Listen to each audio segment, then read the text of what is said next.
Hey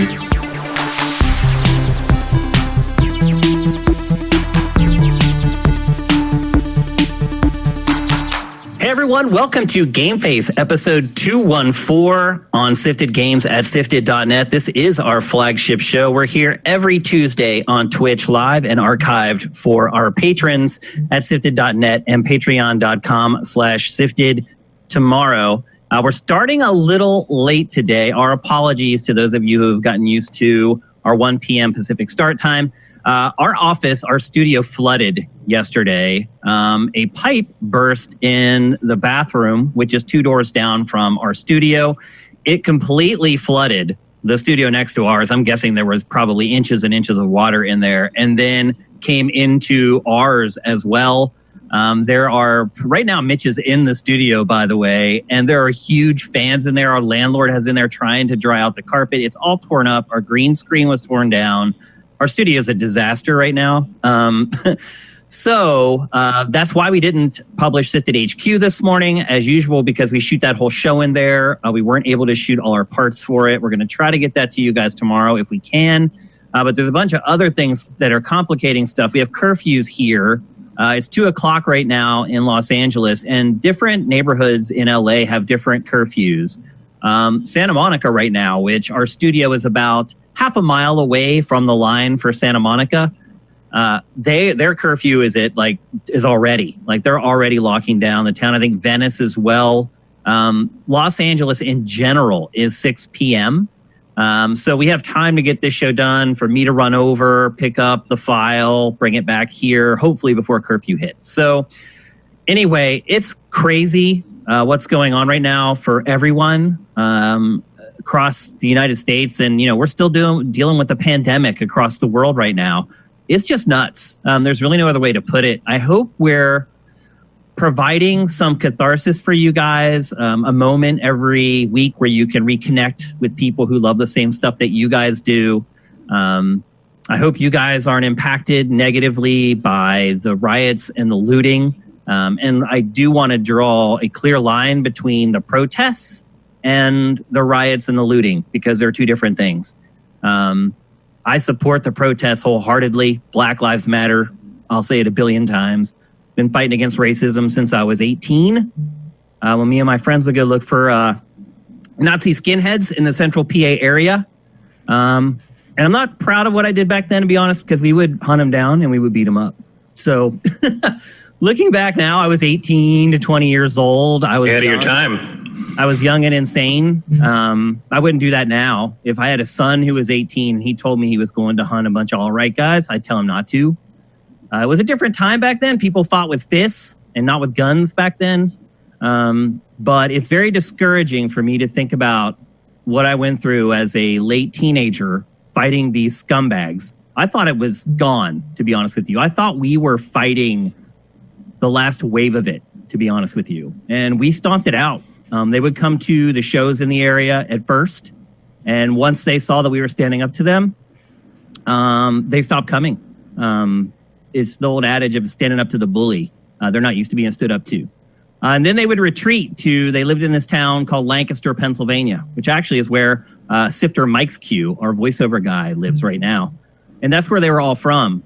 And so they stopped coming to the shows in Pennsylvania, and they started going to their shows in Lancaster, and we followed them there. And there was a club there called the Chameleon, where lots of shows happened. And we went there and we took over that place too and ran them out. And we thought that was it. We were like, oh, these dumb kids from the sticks, they're the last wave. We were wrong. We were way, way wrong. So I support the protests wholeheartedly. As a site, as Sifted, I support what's going on wholeheartedly. If you don't like that, I don't know what to tell you. There are things bigger in life than worrying about if somebody agrees with me in that way.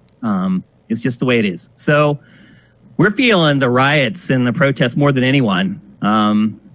And for us to sit here and see what's going on in our city and still have this stance, maybe that should tell you something if you're somewhere else where this isn't happening. So, and I think Matt would agree with me on this. I think Mitch, would agree with me on this. And my house is like literally in the middle of all of it. Like I'm everything you see on the news, like all the looting, all this stuff, like in West Hollywood, all that. I am less than a mile from all of that. Yeah. Like every single thing every store they've shown on the news has been like somewhere I go regularly. Places 2 blocks up got set on fire last night. Like it's bad out there. But as Shane said, the protesters and the looters are 2 different groups of people for the most part. I was at the protest that turned crazy Saturday briefly. It was entirely fine until the cops showed up. So, and then just whole new groups of people started showing up at that point. And it's, I've been in my fair share of protests, but I've never seen anything like this before. I didn't live in LA in '92 during the riots. And this isn't as, widespread and destructive and immediate, but we also haven't had the trial yet. So we'll see what happens then. But you gotta keep doing it though. You got to keep fighting it. I mean, and this is one way we can do it. We can't give up. We can't let them win. They're never going to win. My grandfather fought in World War II to get rid of these people. So we're not going to stop, and they're probably not going to stop either. But the truth is that they're a very vocal, small slice of our society. Yeah, well, it's also not just Nazis. It's a systemic problem that exists in how America polices itself, and that needs to be addressed. This is just, the Nazi presence is almost collateral damage in comparison to that, or infiltration one way or the other. But, justice needs to be served before there can be any kind of peace on this. And we're either going to learn that, or this is just going to continue to happen, because this is certainly not the first time this message has attempted to have been sent. Yeah. And hopefully this time somebody listens. Yep. So this is crazy crap, people. It just is. I'm obviously much older than probably a lot of you. I've never seen anything like this. I've never seen this piling on of craziness going from a pandemic into this social unrest. It's crazy. We're trying to provide a respite for you guys a little bit, both on Sifted and with GameFace, a little escape for you guys from some of the insanity that's going on right now. And there is no better escape, I believe, than video games. And we have a bunch of really good ones to discuss with you guys today. We are Sifted. You can find us at sifted.net. This is our flagship show. We are 100% supported by Patreon. You can help us out at patreon.com/sifted. You can find free versions of all our content as well on Apple Podcasts, on Google Podcasts, on our YouTube channel. You can also help us with Twitch Prime, which is just linking your Amazon Prime account to your Twitch account and then subscribing to our Twitch channel at twitch.tv/SiftedGames. That's free. $2.50 a month you can give us for nothing, just for having Twitch Prime. And we'd really appreciate any way that any of you can help us. And if you subscribe with Twitch Prime, you're now getting Pachter Factor a week early with our patrons. So there's incentive to do that as well. So anyway. I don't mean to interrupt, but I just want to say one quick thing, if that was okay. I mean, sure. The biggest thing for me was I came from Minnesota and Minneapolis area. Like I have family. Where this is all started. Where it all started. And so for me, emotionally, this has been the hardest. I mean, it's just the video alone is hard to watch in general. I have not. I'll tell you, I have not watched the video. You can't help it because they show it over and over. But I've seen those first couple frames they keep showing where you can see the liquid trickling across the pavement. And as soon as I saw that, I knew what it was. I knew how the rest of the video was going to go, and I can't watch it. Yeah, but I think just as a person, also, I worked with people with disabilities for such a long time, and I have such a compassion for people. I think that's if something Shane could say about me is I'm very compassionate about people just in general. And so It's just extremely disheartening to see the event that took place, because it's murder, it's horrible, and it shouldn't happen. And I agree with everything you guys said so far about, the systemic racism that's in our society is unacceptable, and it needs to change. And hopefully out of all this, there actually will be positive change. And if there isn't, I can't imagine what this society will be. I really can't. And I'll be honest, I have tried to run Sifted as political free as possible. But this is something that really strikes close to my heart. And I feel like if I couldn't just come out and say Sifted doesn't support that type of behavior, then why am I doing this? If I can't build something that I can't share how I feel on, why did I do it? So I understand some people may not like this stance, and you got to do what you got to do, and I got to do what I got to do, and I got to do this. So that's it. Let's get to video games, because it was a really interesting week in gaming, believe it or not. We're going to kick things off with probably, because we don't know yet a lot of what's coming for PS5 or Xbox Series X, I would say probably the biggest game for the rest of the year right now, except for Cyberpunk 2077, and that is The Last of Us Part 2. We've gone a long time kind of wondering about this game. We got some trailers and we could infer some things based upon what we saw in those. We got that one little gameplay chunk about a year and some ago that kind of showed the moment-to-moment stuff. But this 20-plus minute presentation really showed off what the game is, how the game is going to play, what elements are in the game, what the setting is, what the plot is. It really just laid it all out there. And it makes sense because the game literally comes out now in like 16 days. So we're just 2 weeks out from The Last of Us Part 2, which is really exciting. Shocking it took this long for us to finally get this information 2 weeks before it launches, but better late than never. Matt, what was your overarching opinion after checking out 20 plus minutes of the game? I mean, mainly it sure is pretty. Yeah. Especially the underwater Although the compression stuff. on that video was really bad. Like the 1080. I didn't see it. I didn't see compression. I think because I saw your comments on the Sifted story, and I didn't watch it until yesterday. Oh, okay. And I think by the time I watched it, everything had been uploaded and then smoothed over and everything. Because sometimes it happens with like YouTube Premiere videos is they run low res and then it's just it has to go through the compression or whatever, and then it gets better a few hours later. Because I could look on the player and it said 1080p on the player. Yeah, but it can play at 1080p, but still not be 1080p quality in the video they're showing. Like that happened. Gotcha. That also happened. I watched Jenny Nicholson's 1 hour long Land Before Time series rundown this week, and it also had weird artifacting and compression problems. Okay. And then like you watch it again later when it's already up on YouTube and processed, and it looks fine. So when I watched this, it looked just fine. Obviously, it's going to look I went better. back and watched the archive, and it looks stunning. It's obviously going to look better on a 4K TV, in person. Yeah. But everything looked really good, especially the water stuff, like the way when she's underwater, it looks really good. I love attention to detail when it comes to what gets wet in a game, like the fact that she doesn't get in the water and her backpack just instantly becomes like a wet texture. Like it's only wet up to the level that the water has touched it. Like I like stuff like that. And Naughty Dog's always been good about that. Presentation is loaded with stuff like that. And I'll bring up a couple others when we start getting into kind of the details. But would you say overall you were pretty impressed with what they showed? Yeah, I was impressed by it. Certainly visually. Like the combat and like the actual gameplay is pretty much what I expected it to be. Based on sort of the bit they showed at E3 last year, or not last year, whatever. What they showed it whenever was that 2 years ago now? The demo where she's running around killing everybody and everybody's wow. Well, I think it was E3 2018. Yeah, so 2 years ago. I mean, I think they've more or less translated that into the actual gameplay we saw today for the most part. It doesn't seem to be a situation like with the first game where what we initially saw as the demo of how combat would work turned out to be completely wrong.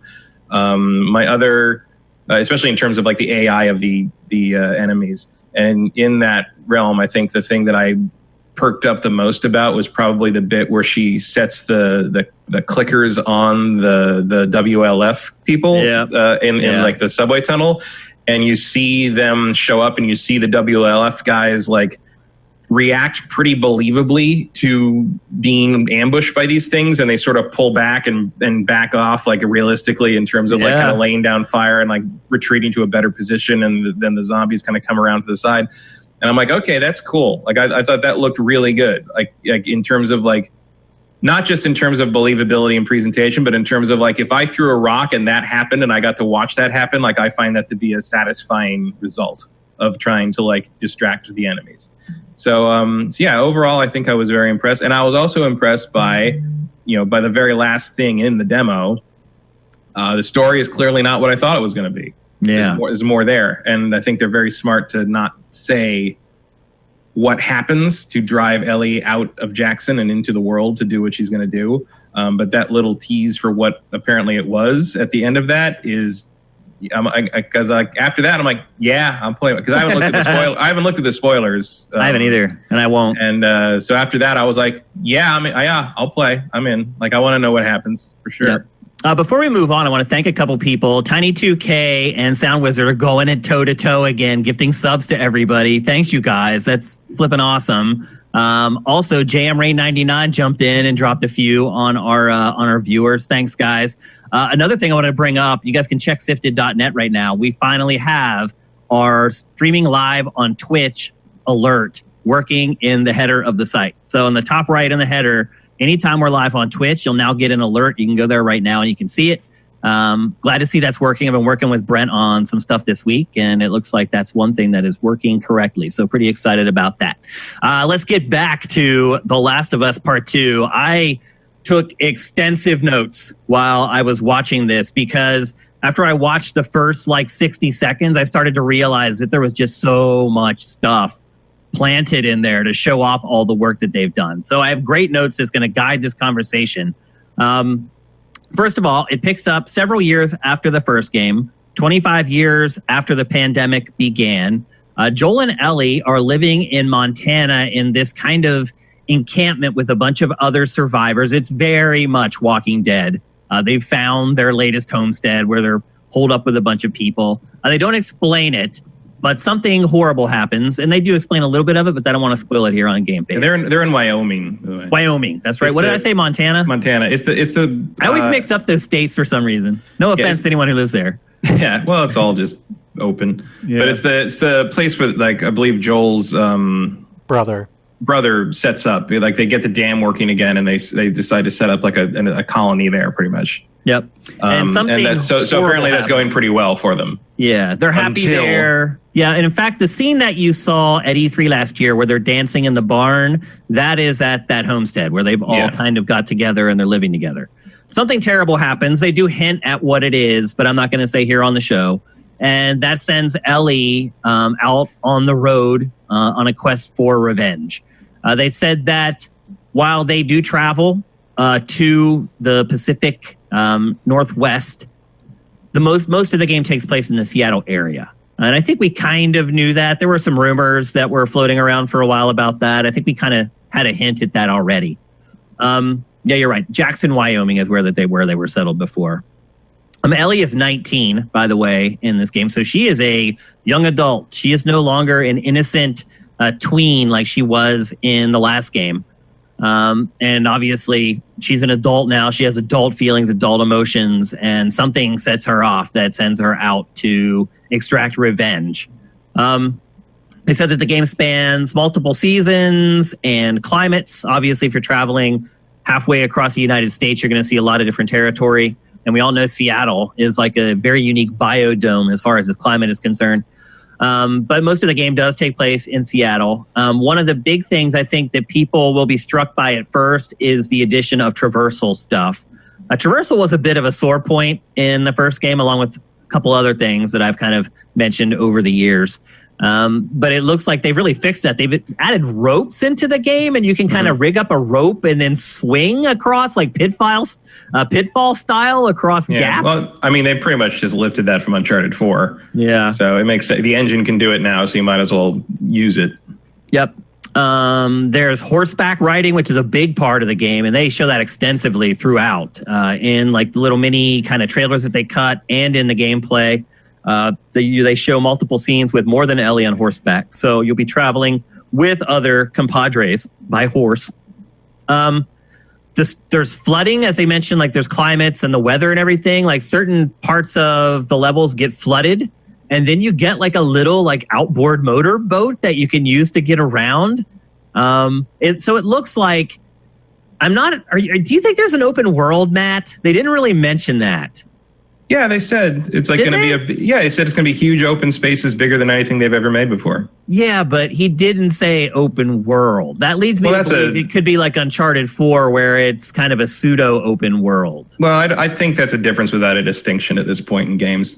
like it's just splitting hairs for no good reason. Because like what they made in Uncharted 4 was pretty much an open world map, like on a certain scale. And he said, Neil in the VO says that what they made for Seattle is kind of sounds like it's pretty much the same thing, but vastly larger. And like at a certain point, like, I mean, the Uncharted's map, that big main map you ran around in with the Jeep, like that's bigger than some older open world games that we've called open world. So I think they, as long as you're not talking about like very compartmentalized environments, and it doesn't look like you are outside of like going, kind of like the Arkham City idea. It looks like it's going to be a big place. And then when you get to a building you can go into that's part of the story or part of a side story, like you'll go in and you get kind of an internal level from that. Like that seemed to be what was happening with the hospital in this.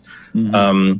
So I think it may not be like GTA style open world, but I think it will be fair. It won't be like Horizon, but it will be fairly described as an open world game, or at least an open roam game, if that makes sense as a difference. Like, I think it's probably going to just be just like Uncharted 4, where while you're playing, it's not going to be like the in first an open world, but it's not going to be like the first game, where like the first game was very much discrete location. Load. Yeah. But it doesn't look like it is truly an open world game. Maybe we'll finally get one of those from Naughty Dog next gen, though. Like I feel like it's going to be. I feel like it's going to be a series of large open places. Like it looks like Jackson will be its own space. Seattle will be its own space. There will probably be some kind of intermediate space between when she's on her way to Seattle. I feel like that's what it's going to be. It's not all going to be one interconnected thing, but it's going to be, I guess, sort of like what Death Stranding did. Where you can't just literally walk across the United States in Death Stranding. There's places where you have to enter an area and kind of transfer to the next section. Yeah. So I think it'll be something like that. Yep. So there's two warring factions that are a part of the world. Matt, you touched on this a little bit earlier about how you can kind of pit the enemies against each other in the game. There's one that's called the Washington Liberation Front. Mm-hmm. They were a government resistance group before the crap hit the fan. And somehow they've managed to arm themselves with military weapons. Because Seattle was a quarantine zone after the outbreak, and they were basically protesting the lockdown. Yeah. And then they became a violent paramilitary group. Who would have thought? And they have the military weapons as well. Somehow they liberated. Well, he said they liberated military weaponry from a local armory, basically. Yeah. So they are very well equipped and are sort of the occupying power of the Seattle area now. And they will kill you on sight. So you see one of those guys, it's on. Immediately you're in combat with those guys. The other group was called the Scars or the Seraphites. Yeah. And they're kind of like the religious freaks. They've like all cut their faces and they have scars on their faces. Yeah, they seem to be the group that in that first teaser we saw where they capture the women and torture them. Like that seems to be them doing the torturing. And they use, instead of military weapons, they use like bows and knives. They're very stealthy. They generally move silently. So you have kind of like the... I am looking forward to starting a fight between those two. See what happens. See if the bows and arrows versus the AK-47s. Yeah, I hope you can. I hope that is a part of the game. I hope that it isn't just like getting the infected to attack one of the factions. I hope you can get, at some point in the game, the factions going at each other, and then you can join in. It just turns into like this crazy like. Well, the WLF definitely doesn't like the Scars. Like the. You can hear them talking about it in the clip they play. Yep. So that possibility is certainly there. I'm sure we're not the only ones to think of that. Yep. Neil's pretty smart. He is, yeah. And then they talked about the creatures, the infected, and a lot of the popular ones from prior games return. So the clickers are there, and they pretty much work the same way. You have the runners that are really aggressive, the people who are just starting to turn. And then they started talking about some of the new stuff. They teased more than what they showed, really. They only showed one new thing. The Shamblers, yeah. And they're like these crazy, heavy armored enemies. Yeah, they're like overgrown with pustules and fungus and stuff. Yeah, and like they get close to you and they just release like this gas cloud or spores or whatever it is around you. Wait, I thought they showed two. Tanks. There was another one that hides in the dark and will spring up on you like a runner, but it's not a runner. Stalkers. The They Stalkers. sneaked. I want to say they were I thought they were in the first game. I thought they were too. I didn't think they were. I thought it was just runners, clickers, and the giant one, whatever it was called. I thought there's only 3 types. I don't know. But anyway, it's been a very long time since I played that game. Yeah, but anyway, the Stalkers is what Mitch is talking about, and they hide and they wait in stealth, and then when they have a shot at you, they just come running at you. So, and then they put up a black screen and said plus new creatures, and we could hear them, but we couldn't see them. So, in addition to the new creatures we talked about, there are going to be others. Let's talk about some of the detail in the game. So this is something that Naughty Dog, I believe, is one of the best in the industry at. And it's just adding these little touches to games that kind of immerse you in the realism of the game. So a big part of that is the dogs. The dogs can smell you, obviously, far better than a human being can. And they can really suss you out. So you can't... One thing I do remember about the first game was being able to hunker down and just kind of stay there and just wait for the AI to slowly kind of come over to you and pick them off that way. Well, in this game, you're not going to be able to do that because the dogs are on your scent trail. And as Ellie, you can see the scent trail as well, which is a little weird, but it helps you obviously avoid the dogs.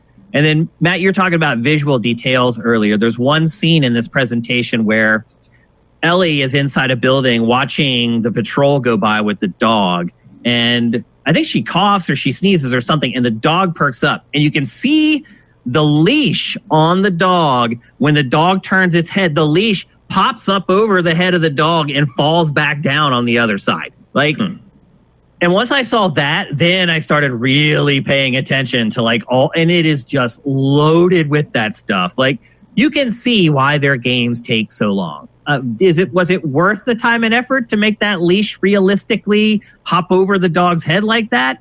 I think for most developers, they'd say, no, it's not. But for Naughty Dog, it is. And that's why we wait so long for its games, in between its games. And I will say that the detail isn't entirely to their advantage, because there are things in this demo where I'm like, well, that doesn't make any sense because of how much detail you put in this. Yeah, you start to assume that the whole game is going to be that way, right? Or just things where I know it's a gameplay convenience, but you can't just put a can on a pistol and shoot. You'll suppress. Okay, I'll believe that it's an effective suppressor, but you're going to make a loud snap noise, and everyone in that area is going to know that something just went off. It's not going to be totally silent, or it doesn't matter because the girl that was playing the Vita and had the headphones in. Yeah. But I'm while she's sneaking up on, I'm try to swim quiet. and then she's swimming, she's grunting, and then she pulls herself out. I'm like, if you can't see from that distance that this person you're trying to sneak up on has headphones in,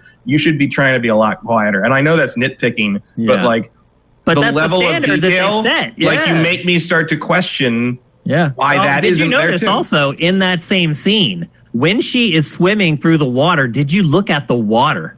Yeah. Wow. They did a really good job with all the water Oh my stuff. God, dude. Literally, you can see the ripple waves at the top of the water from her hands under the water swimming. Again, once I saw that first shot, I just started looking for stuff like this, and it's just one after another. And you're right. Because of that, it does set the standard way up there. So when you get something like the terrible AI from the first game, it's very off-putting. And one thing that does concern me with this game is, we talked earlier about how in the first game you could just kind of hunker down and stay there and eventually kill everything and then move on. And we talked about how the dogs with the scent are going to keep that from happening. Another thing that's going to keep that from happening is what Naughty Dog is calling analog stealth, which means that when you're in quote unquote cover, in a lot of games, when you do that, there's a switch that flips in the game that says enemies can no longer see you. Well, in this game, that's not going to be the case. If you're only partially in cover, the enemies will absolutely be able to see you and come after you. So it appears there's going to be a lot of unease in this game, but it also makes me nervous because they also talk about in this presentation that there are allies along for the ride with you, and they're doing a lot of stuff. That was a big problem with the first game, was having the allies along and having her running around out in the open while you're supposed to be in stealth. So that sent up a little bit of a red flag for me. I hope I'm wrong. And I would guess that they've probably come up with some kind of solution for that, because it was such a widely noted and or mocked element of the first game. I can't imagine that they wouldn't have been bothered by that. So I bet there's some way they've worked around. I mean, I'm sure you can't be given away by your companion still, because that would be a terrible gameplay idea. But like, I bet they found a way to make the companion behave a little more. It was really bad in the first game. Because the stuff they showed where the companions are helping you in the middle of the fight look real good. They do. Yeah. But yeah, notably they did not show sneaking around with a friend. So that is a question. But I think they must have addressed that in some way, even if it's as simple as keeping the characters behind you all the time, so you don't see them running around like crazy people, like Ellie and Bill did in the first game. There was a couple of real Benny Hill moments in that first game.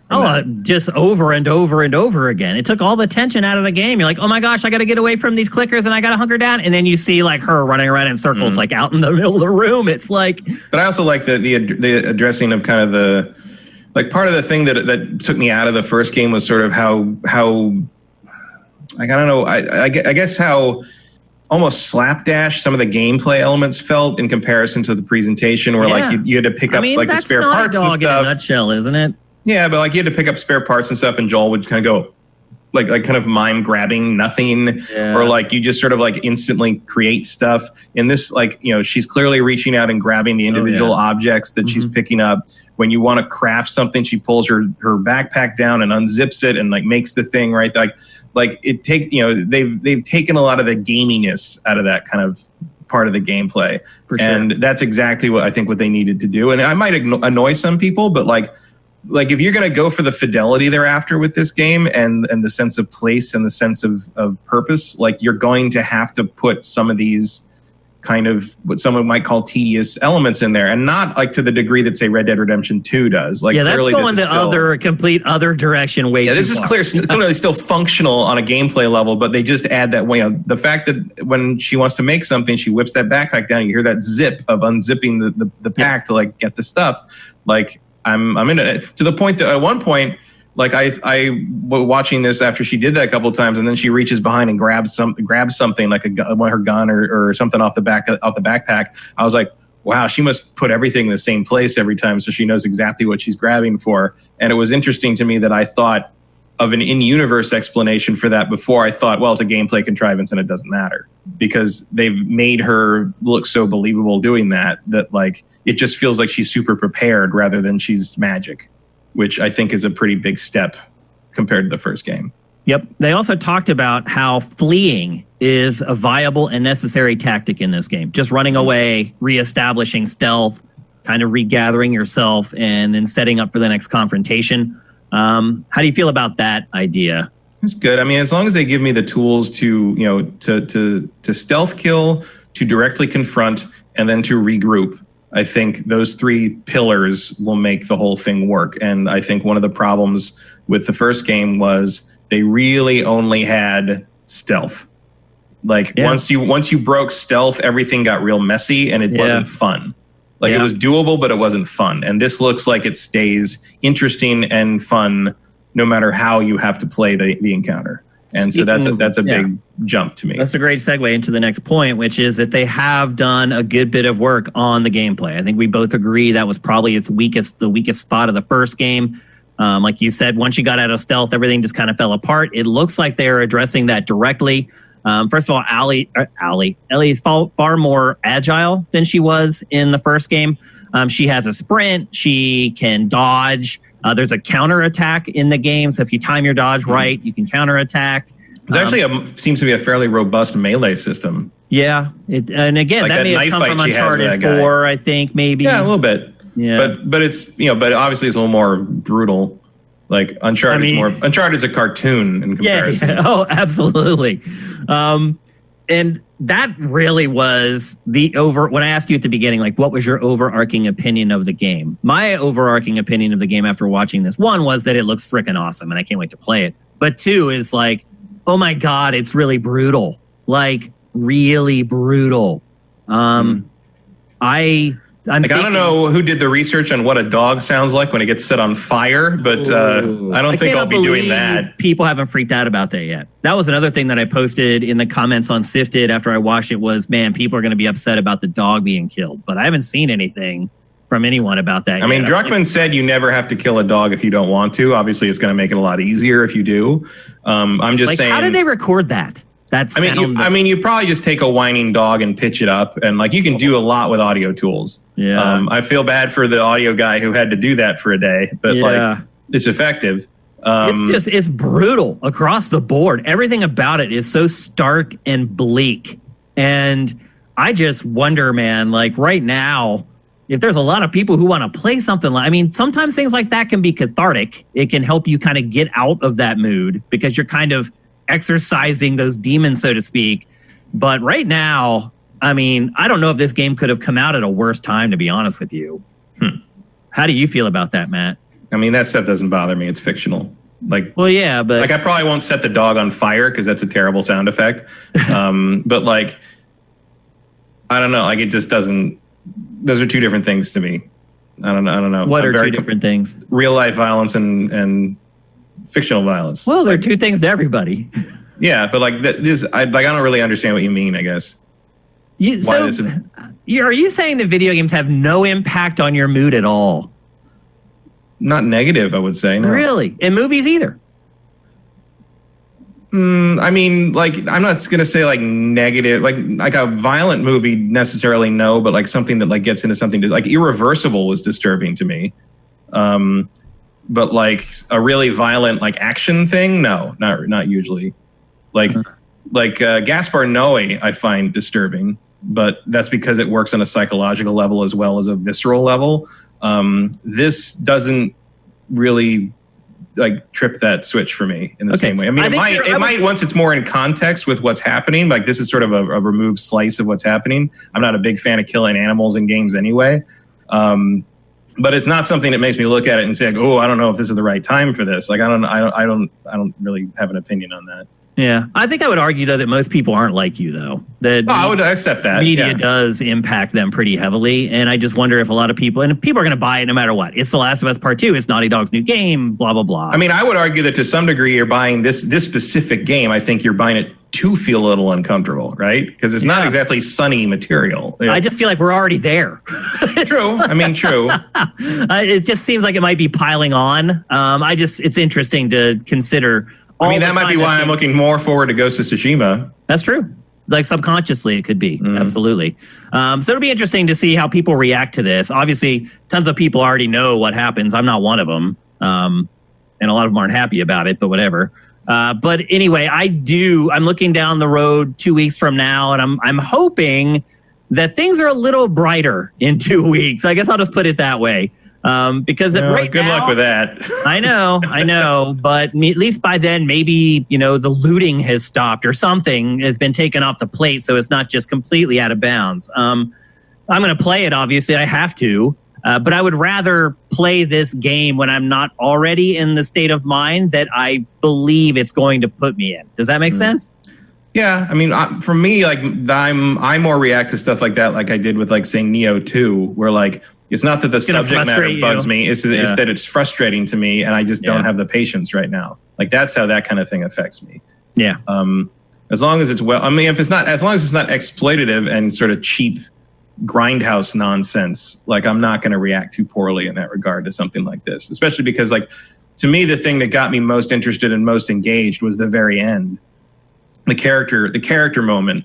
Yeah. The violence along the way is just sort of like how you get there to me. Mm-hmm. And I do like. I mean, I think it is interesting, and I like that there's a human response when you injure someone in this game. I like that she stabs that guy a couple times after that fight, and you see him sort of go like react to it. Oh yeah, and you're like, oh yeah, the animation in this game is ridiculous. And the voice acting, like the voices as well, like and even I think it's smart the way. Like when the enemies attack you, they'll say stuff, they'll make quips, or they'll there's some trash talk, but also just sort of they talk, And like even the talking of the two WLF people, where like the one woman's like, oh, I'm gonna go see. Oh, she's like, wow, you're dating that girl you're on patrol with. And she's like, you should totally date a soldier. And then like he will never date a soldier because you rip his throat out 5 seconds later. And like I think that adds something to the consequences of the violence, in that they're making them into someone that's not just like a rando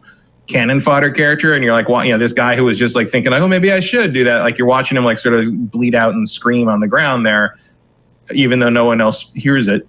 Well, it's like the scene with the girl with the Vita. Like she seems like this nice girl, and I think Ellie is like, oh, she's about my age. We probably can relate to each other.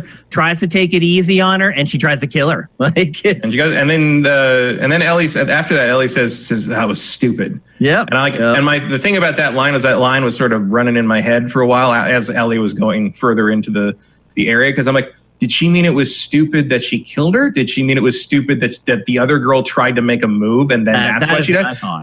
Or did she think it was stupid because she gave the girl a chance to try something? Like that's true. It could be any of those. Yeah. I'm like, is Ellie saying that that the other girl was stupid for trying something, or is she saying she was stupid for allowing that to happen and then she had to kill her, and she's kind of blaming herself for that girl's death? Yeah. And like almost like blaming herself as a separate person, because it's like Ellie knows that if someone tries shit on her, she's going to kill them. Yeah. So her lapse in judgment there meant this girl had to die, because that's how Ellie functions. And like the other angle too, that dissociation is that could be too. They said that they knew each other. There was a little exchange where I think Ellie says like something along the lines of "you again" or something like that, where they had at least met before. So there was some familiarity. Yeah, no, it was the girl at the end. That she's like, you remember me, don't you? And then she gave her that look. She's the gun on. She's like, oh, you remember me. Because the girl at the end is the girl who kisses her. Yeah.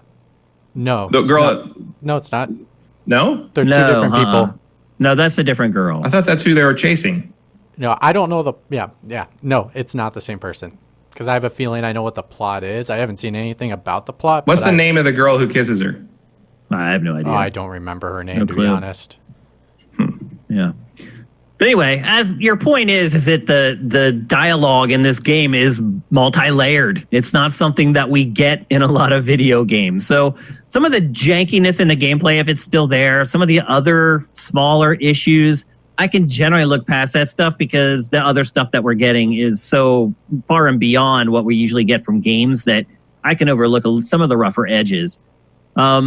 What are some other things? So you were talking earlier about your companions, and they basically say that they help navigate. They can tell you how to get to certain places and it's kind of the best path to get there. They help spot enemies, and as you saw in the footage, they also will fight alongside you in combat. And again, that was a real bad spot in the first game, and I'm hoping they've dedicated a lot of resources to figuring that out. What else? You can go prone.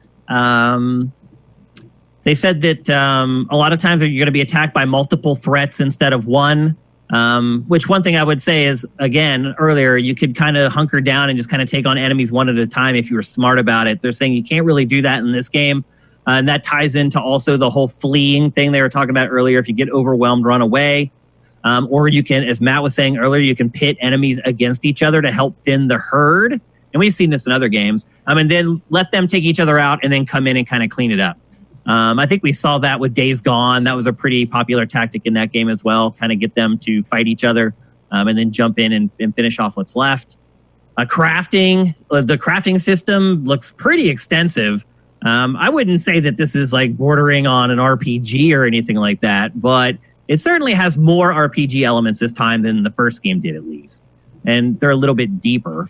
Crafting, it just seems like it's in every game now. You're going to be crafting in every action game from now until the end of eternity. At least that seems like that's how it works. That was also in the first one. So it was. Just continuing. Yeah. Yep. And then player upgrades, Naughty Dog is saying that you will really be able to play however you want in this game. We hear that all the time, but they're saying that they are going to give you the tools and the ability to upgrade those tools and abilities in such a way that if you want to play it all stealth in the shadows, you can, or if you want to go guns blazing, you can do that as well. Again, that's something that's usually only borne out after the 10-hour mark in a game. So the jury will remain out on that one for quite a while. And then you can find parts. You can craft like proximity mines, exploding arrows. As Matt was talking about earlier, you can stick a can on a gun and you have a suppressor. So really, after watching this, I don't have a lot of questions left. Do you, Matt? I mean, not that aren't related to the story. Yeah, and I don't want. Which I guess I could find that out if I wanted to. But yeah, you could if you wanted to dig around the dark corners of the internet and find them. But otherwise, it's 2 weeks away. Bring it on! Like it's time. I do hope that life is a little more lighthearted 2 weeks from now. So I'm in a little bit of a better frame of mind. Obviously, my studio just got flooded, and there's all this other stuff going on too. So I'm not in the best frame of mind for anything right now, to be perfectly honest with you. So in 2 weeks, I can pretty much guarantee I'll be feeling at least a little bit better because the studio will be sorted by then and all that stuff. So I'm jacked. I'm really excited to play it. I think everybody else is too. Mitch, did this presentation change your impressions of the game at all in any way? I think the final chunk of gameplay was nice to see the actual gameplay working because the actual beginning part of it, we've already seen before. That was in a preview that happened when they talked about the release date for the game. So I already known about the proning and all those kinds of aspects. But to see the actual gameplay come together in a sequence was kind of cool. And I do like the touches that they're doing with all the elements. And, I was already excited for it, but this just affirms everything going into the experience that it's going to be probably one of the best games of the year. Like, it's hard to see that and not think that's not what's going to happen. Well, you're a little more optimistic than I am. I never assume anything like that before I play a game, but it certainly, based upon the developer's pedigree, the chances of it being a good game are pretty good. So and sorry, I don't have to wait much longer. I wanted to say, Matt, is the thing you were talking about the piece, oh my gosh, the characters, is what their goal was is they wanted to humanize your enemies so that you feel bad killing them. That was the goal, is what they said. They said this 2 years ago or so. So it's working. Mission if accomplished. That's how you feel. Yep. Yeah. I mean, it's not going to stop me, but yeah, like, well done making them seem like, people and not like just, dolls you have to fight through to get to your next story cutscene. Yep. Which is a kind of an ongoing issue with games a lot of times. That's for sure. Certainly in Uncharted. Yeah. Yep. So there you go. That's The Last of Us Part 2. I don't suspect we'll get anything else other than a launch trailer before it comes out in a couple weeks. So it's out 2 Fridays from today. So 17 days. Yeah, 17 days, and off we'll go. Finally, after all this time, we'll be playing it. So pretty excited about that, and we'll obviously cover it whenever we have more here on GameFace. All right, let's move on. We're going to talk next about Xbox Series X. At this point, you can pretty much assume on GameFace that every week we're probably going to have one PlayStation 5 topic and one Xbox Series X topic. There's just that much news coming out about each of them every week. I think we're starting to see the marketing plans kind of click into place here because the IV drip is working. It's giving us new details every week that we can talk about, and that's exactly what they want us to do. This week, the big information from Xbox about Series X was backwards compatibility. Now, we knew way before this that it was a big focus for Microsoft and Xbox. Obviously, Xbox One, it was probably one of the biggest things Microsoft did other than Game Pass over the last generation is how hard it worked on backwards compatibility across all the Xbox platforms. And that is going to pay big dividends with Xbox Series X. So it was announced this week that there will be thousands of backwards compatible games available that will play on Xbox Series X on launch day. So that's a big number. And we're going to talk next about kind of what PlayStation's doing in this arena. But thousands of games on day one for backwards compatibility on Xbox Series X. But not just that, HDR is going to be implemented in these games going back all the way back to the original Xbox. Not only that, the frame rates in these games could be doubled in some cases. It's not going to be that case with every game, But in the case of some games, the frame rate from the original version will be doubled when you play it on Xbox Series X. So obviously for shooters and things like that, that's a godsend. Fighting games makes a big difference in that genre as well. Microsoft's master plan is all starting to fall into place. All the work that it's been doing for the last 5 years on this is about to pay dividends. The question is, how big are those dividends? Remember that survey that we looked at, Matt, about 3 months ago, I think it was, where backwards compatibility was not high up on people's lists for why they're going to buy a new console. We obviously saw with PlayStation 3, it was backwards compatible all the way back to the original PlayStation. That didn't seem to make a big difference for PlayStation 3. So obviously, Matt, Xbox is way out ahead at this compared to PlayStation, but does it really matter? I mean, I don't think it matters in terms of buying a new system, really, but it does matter and seems to have mattered more this generation when it comes to keeping people happy with the system they already own. Would it have changed my mind on when to buy an Xbox One to know that Red Dead Redemption 1 was backwards compatible on it with improved graphics and frame rate? Probably not. But did it make me happy when I already had one and that happened? Yes. Yeah. So, and I think the other thing, like that, the PlayStation 3 did do a lot of backwards compatibility, but you had the issue of did everything look better? Did it make them better? No. With a few exceptions, like I think Vagrant Story and a couple of specific games, like on PlayStation 2, did backwards compatibility where they had like a PlayStation 2 mode that you could activate and it looked a little better.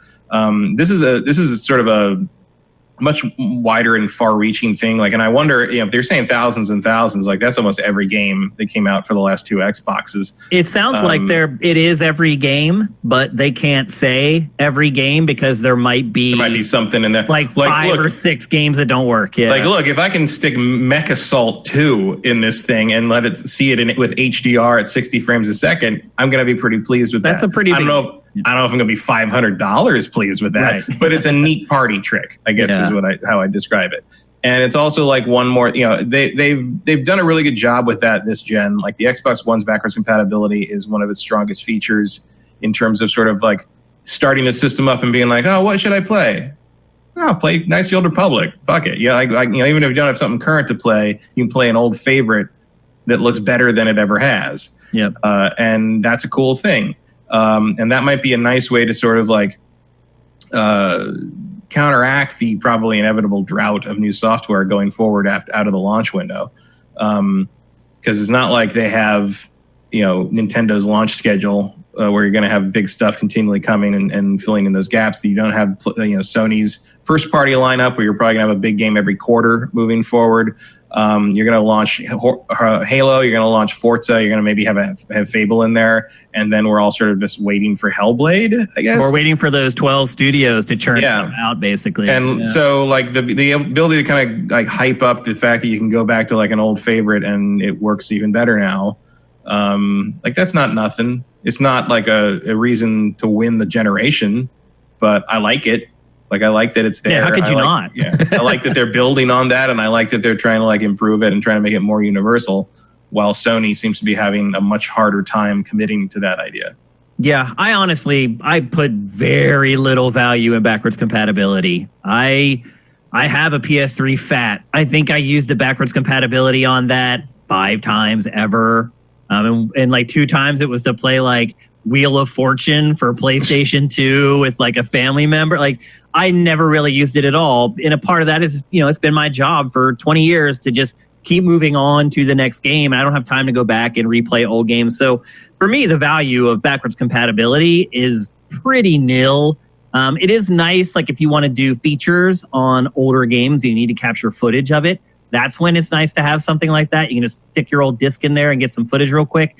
Other than that, I don't see a lot of value in it for me, but I'm interested to hear from Mitch, because Mitch is much younger than us and wasn't playing games back in the 70s and the 80s like we were. So maybe he has a different perspective on how important it is to him.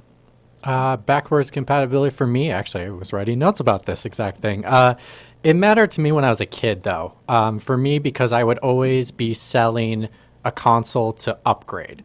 So to have that backwards compatibility to be able to still play my old library was something that was really important. So when I did upgrade to my PS2 to my PS3 before, unfortunately, it got stolen when I was a kid, and they no longer offered the original backwards compatibility PlayStation 3, I was pretty upset about that.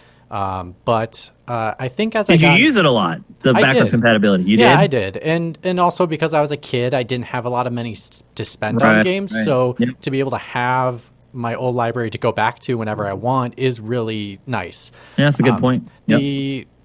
But I think as I've gotten older, though, it doesn't matter. Like now, I don't sell my console to upgrade. Like I still have my PS3, and so I didn't need to sell it to upgrade. So I don't think for me it's that important. As long as I can still play it and I have the console to play it on, that's what's important to me. Like it doesn't matter what form it comes in. So it sounds like really all three of us are just like, it's a cool thing to have, but I mean, would any of you guys like tip your, if you could only buy one, could it possibly tip your purchase decision? No. Yeah, actually, here's how it would tip the purchase decision is because like we're thinking about backwards compatibility. It's like, oh, you can play original Xbox games, you can play like old 360 stuff and it'll look better. But like the real reason to make this a constant policy going forward is because everything is becoming so digitally oriented in terms of digital game sales. And if you want to sell me a new system and I can't take my library with me, fuck that. Like that is the hard sell. If you say that all those digital games I bought from you no longer count unless I keep my old console, no. Like that's not okay. And so that's why this is such a thing going forward, is because if you're going to do a fully digital storefront and you're going to push digital storefront as hard as they have been, both Sony and Microsoft, you got to adopt the Steam model where I never lose those games. Okay. Like no matter how many times I build a new PC, my Steam library is still going to be there. And that has to be what they're doing going forward too. The backwards compatibility and the original Xbox stuff is the fun part to me because I was around for those games, but it's not nearly as important as making sure all the Xbox One games work on the new system. Yep. Meanwhile, PC gamers are over in the corner laughing at all of us right now. Like, oh, these petty things that you worry about. Although there's a lot of old PC games. Oh, there's plenty of weird shit there. You can't just put in a PC and play anymore as well. Although try throwing those 90s CD games in there and seeing if those. I tried to put Tribes in my PC like a year ago, and it wouldn't really do anything. I just had to go download the client from like the internet. It was the disc was like worthless. So, and now it's free anyway, so I didn't even need the key or any of that stuff. But yeah, those Windows updates will kill you. Yeah, for sure. So I feel like backwards compatibility in general is kind of one of these things that people make a big deal about, but in practicality, they're not going to end up using much. And I think when it comes down to it, when the rubber hits the road, I don't think they're going to be worried about, oh, I can play games for the original Xbox. They're going to be worried about how good is the new Halo versus how good is Horizon Zero Dawn 2. You know, I think that's the question everyone's going to be asking. It's definitely not a deciding factor. It's just a nice to have. Yep. So that's the news from Xbox for this week. Sony was supposed to take the center stage this week, and that'll segue nicely into our next topic. Tomorrow was supposed to be a gigantic day. Or no, Thursday was supposed to be a gigantic day. My days are all mixed up because I really thought that we weren't going to be able to do GameFace today. So I had accepted that GameFace was going to happen on Wednesday. So as I'm sitting here in the back of my mind, I'm like, it's Wednesday. It's not. It's only Tuesday. But anyway, so on Thursday, there was supposed to be a huge PlayStation 5 blowout where we were going to get to see, at least according to the CEO of Sony, we were going to get to see the first party games for the first time. And that has now been indefinitely postponed due to the social unrest going on across America right now. First of all, Matt, do you think that was the right choice? Because sometimes stuff like this can bring people joy in times of strife. Yes, it was absolutely the right thing to do. Okay. Both ethically, from an ethical and socially conscious perspective, yes, not the time. From a PR and marketing cynical standpoint, also not the time. Not a lot of mainstream news coverage of your PS5 thing is going to happen this week. So, which do you think was the real reason it was postponed? I mean, follow the money. if you're being honest, I mean, I really, hate to even ask that question, but I got to be devil's advocate. That's my job. I mean, look, you're going to spend all this money to get this thing off the ground. You want to wait until you're going to get some signal and there is no room for that this week. Nope. So yeah, even if you're wrong and you hate what's happening for the wrong reasons, or super pro racism or whatever, I don't know. We are super pro racist. Yeah, I mean, I don't know any other reason you'd be against some of that. It's still a bad idea for Sony and everyone else to do. They have to postpone it because it's not the time. No one wants to pay attention to that right now. Even if you do want to pay attention to it, they have a business to run, and this is not the time to do that business. Now, Jim Ryan also said that all the first-party products that they have currently planned for launch of PlayStation 5 are on time and on target. Do you think that means that, like most PlayStation launches, there just isn't going to be that much there at launch? Or do you think that somehow they've managed to pull off, amid COVID-19 and all this other insanity going on, that they've managed to load up several big budget games for launch? I don't know. I would like to think that Sony is savvy enough to know that you got to come out of the gate swinging hard this generation, especially up this close against the Xbox Series X. And, people make fun of Halo not being the 800-pound gorilla it used to be, but it's still a pretty big launch game. Oh, yeah. And you got to have something that kind of at least pretends to match that. So we'll see what they got. I would hope they don't think that they can come out with whatever the current gen version of Fantavision is and think that that's going to cut it. You're going to have Resogun 2. Yeah, you're going to have to wow some Which people would be great, by the way, but yeah. but not what you want for launch. No, also those guys don't do those games anymore. Yeah, right? I know. Yeah, they quit making those voxel games, which stinks. It sucks, yeah, because it sucks because their games after that have sucked. So they should go back to the way they were doing things before.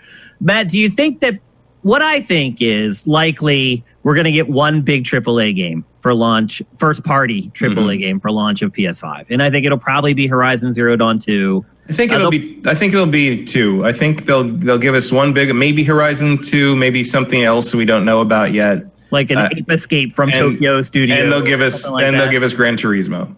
I think some form of Gran Turismo will be there. Yeah, that would be a pretty good launch for PlayStation. Last of Us. PlayStation launches go, that's pretty strong. Because they're also going to promote stuff like The Last of Us Part 2 and Ghost of Tsushima but play these on PS5 and really have your mind blown. Right. Well, with the new rule that everything has to also work on PS5 as of July, clearly that's, backwards compatibility is part, in a sense, part of their strategy too, just not in the same scale. They're way late to the party. So that's what I was getting at earlier when I said we're going to talk about what PlayStation is doing with backwards compatibility in a minute.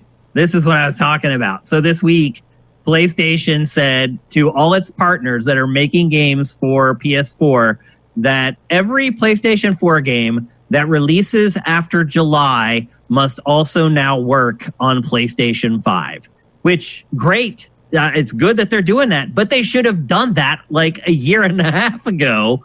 They should have had like the architecture or something they could have given their partners to help them start building their games in mind for PlayStation 5. Just doing this now after what we just heard is going to happen with Xbox Series X. You're out of your league. Well, I'm guessing that this is not the first the developers have heard of this. It's just the first we have. It's a PR statement. It's not something that no one, Cerny certainly didn't go around showing people this new tech and all this fancy stuff and not mention by the way, you're going to need to make all your current stuff work on this by the summer. Yeah. I'm sure this was already in the pipeline. I hope so. But again, as we said with the prior topic, it's not that important. I do think it's fairly important in terms of moving this gen's library to the next gen library. Plus because Sony promised it. It has to. Yeah, because they promised it. Also because if you don't have this, you run the risk of drying digital sales up for the next 6 months. That's true. If I didn't think my digital copy of Ghost of Tsushima was going to work on the PS5, why would I buy a digital copy of that in July? I would just buy a physical copy so I could trade it in when I inevitably had to buy a PS5 version of it later. This takes care of that.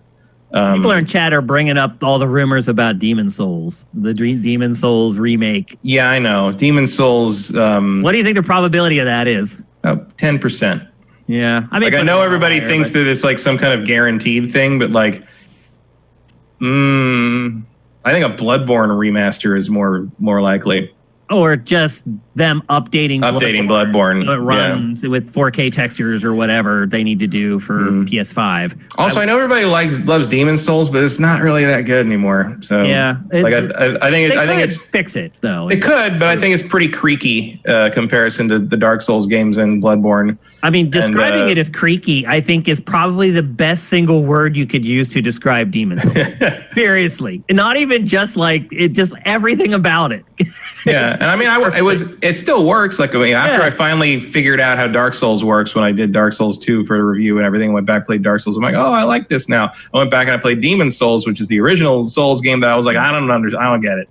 Yeah. And I breezed through like 5-6 hours of it without dying. Like all of a sudden it just made sense. And like, so yeah, it still works. It's still, I get it. It's still fun, but like, I don't know what that really buys you if you like remaster that now. You know, like there's a built-in somewhat audience for that. You probably sell 1.5-2 million copies of it, like as long as people are still interested.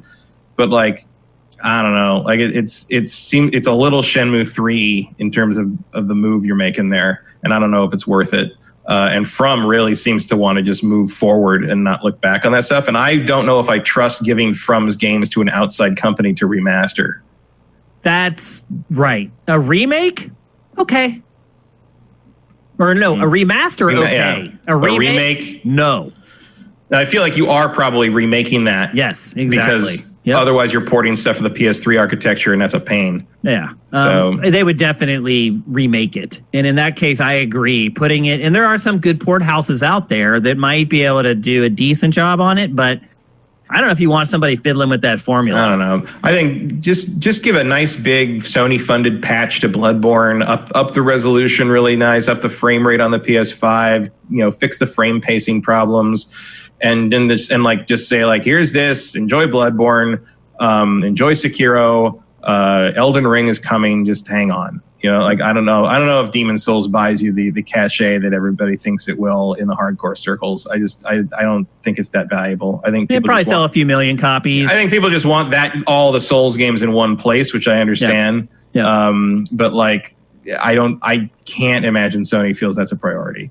Me either. But at the same time, if it's a quick and dirty thing they figure out how to do, it is something to fill out a launch lineup slot. So who knows? Yep. But I don't expect it. I've never expected it. I don't think it's coming. But when do you think PlayStation will reschedule its event for? You think they'll wait a month? You think they'll wait like next week? I have no idea. Like, I think next week's too soon. I think they're just going to play it by ear and see what happens moving forward.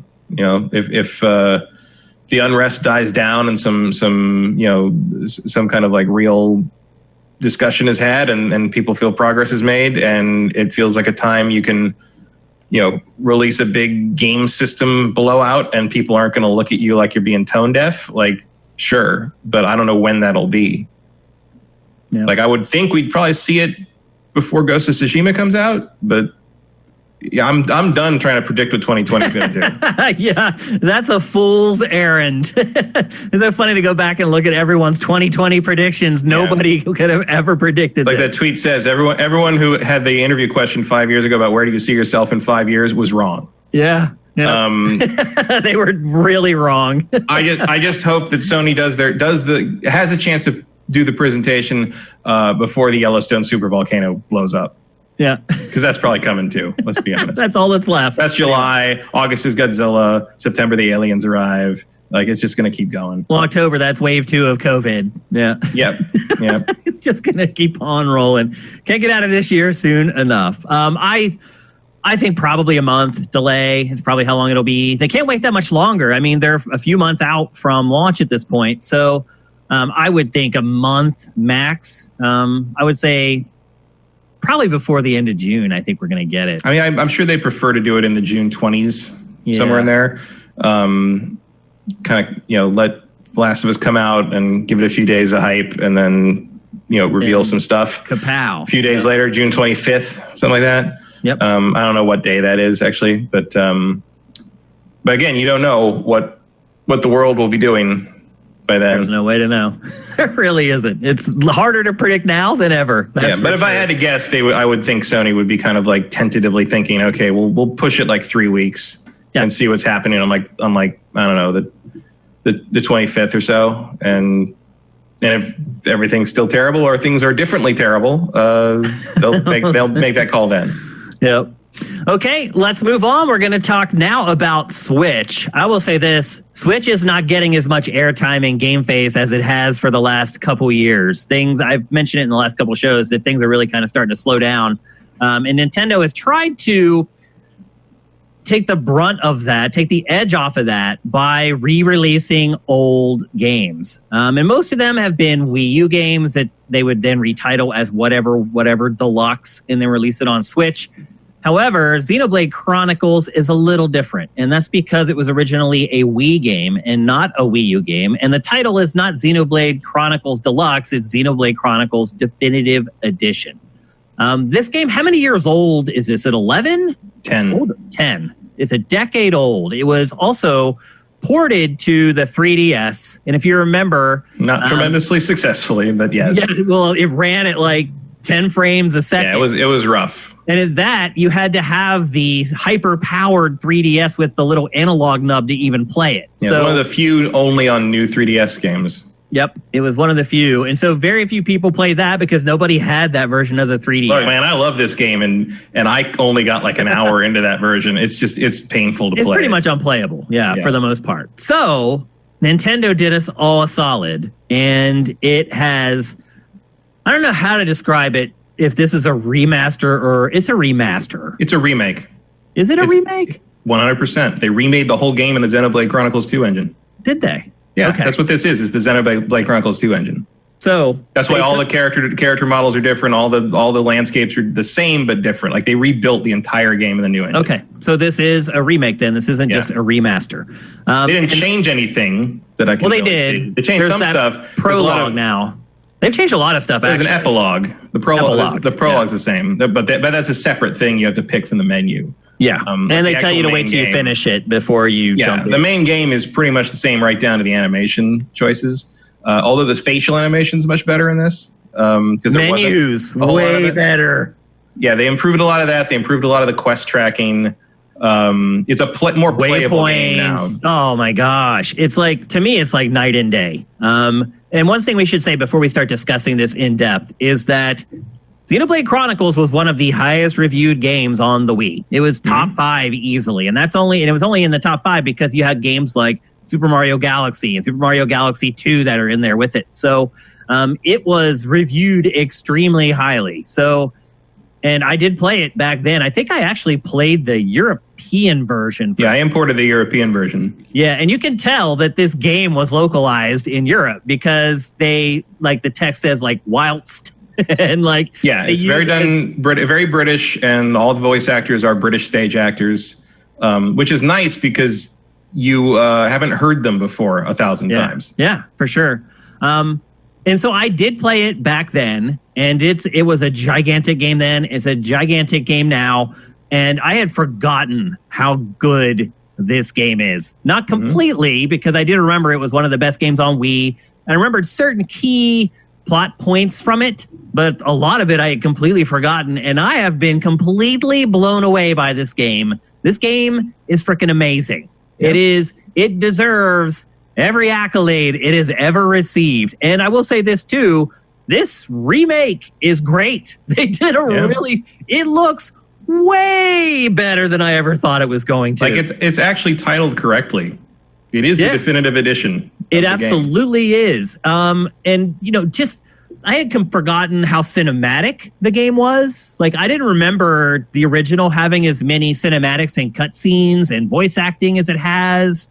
And all the cutscenes, very well directed, very well shot. I will say this: very little wasted space. Like that's one of the things that I keep like coming back to playing this after playing Final Fantasy VII Remake. Yeah. There's no weird pausing. There's no weird grunting. There's no weird the conversations don't last 5 lines longer than they should because everybody feels the need to restate what was already said in the scene over and over again, like they do in Final Fantasy VII and Square stuff. Like, it's just they get the information across. It's a normal human conversation. Nobody goes over and over, and like they just fucking get on with it. Like it's this game is so much better than the Final Fantasy VII remake. It's like they're just different classes. Well, this is. I mean, I think Xenoblade. Even before this, I think Xenoblade Chronicles 1 is one of the best JRPGs ever made. It would make my top 25 of all time list easily.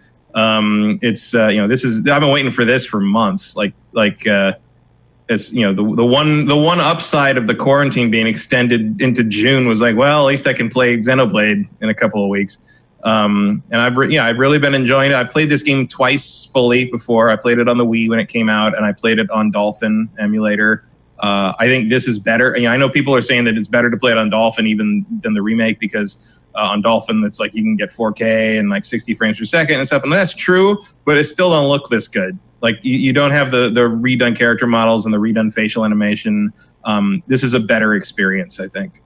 It's amazing. It's a great game. And the streamlining of the menus, like and the quest stuff, and the how quality of life stuff is so all that stuff is great, to the point that I am comfortable finally telling people that don't play a lot of games like this, you need to play this game. Yep. Because one thing I do remember about the first game is at a certain point I stepped away from it for a few days, and then I went back to it, and I felt completely lost. Where am I? I was like, where am I supposed to go? What am I? And like just and there's no hints, and there's and now this one, all you do is pull the right trigger, and it pops up the main quest and your whatever side quest you're on, and tells you exactly what you need to do, and it's great. Yep, and the everything about this game is great. The story is freaking amazing. Mm-hmm. Like I had forgotten how good it was. The writing in this is really good. Even after I had played it years and years ago, I still had forgotten about one of the plot twists and was like blown away again by the plot twist. Like, it's nobody in the game is sacred. Anybody can die. It's just amazing. The combat. Let's talk about the combat, because there's really no game like it, to be honest with you. Can you think of another game that plays this way? Well, I mean, Xenoblade 2. Well, yeah, but like, I mean, it's somewhat derived from Final Fantasy 12. Is it? Yeah, the kind of the MMO style, like semi-real time auto attacking combat. Like, it's not super far off that, but this is a more direct interaction in the sense of like, being to the side and being behind the enemies does different damage depending on what your moves are, and like it's just like Xenoblade Chronicles 2 in the sense that you're trying to combine moves that do the break, and then you can topple them, and then you daze them, and you're trying to like synergize everybody's special moves to like get an advantage over the enemy. I think the thing that this game does better than Xenoblade Chronicles 2 is Xenoblade Chronicles 2's battles last for frickin' ever. Like, they just go, like, you're still doing the same thing, but you're doing it over and over and over and over. Yeah. Whereas, like, if you can topple even a powerful enemy in Xenoblade Chronicles 1, like, you're probably going to win after that topple. Like, you do extra you got him, basically. Yep. But, like, I went back to Xenoblade 2 a month or two ago just to kind of, like, refresh. And, like, even like random fights, like not like boss fights, not story fights, just like got in a fight with a couple of tigers on the way somewhere. The fight's like 5 minutes long. Like, I'm knocking them over 14 times, and I'm just like, get on with it. Like, no thanks. And you're like, yeah, eventually, like, I was looking up stuff. Am I doing something wrong? And people are like, oh, early on until like 30 or 40 hours in, you're gonna have a problem doing something. You just want to avoid them if you can. Don't only have fights that you have to fight. And I'm like, that's no way to do that.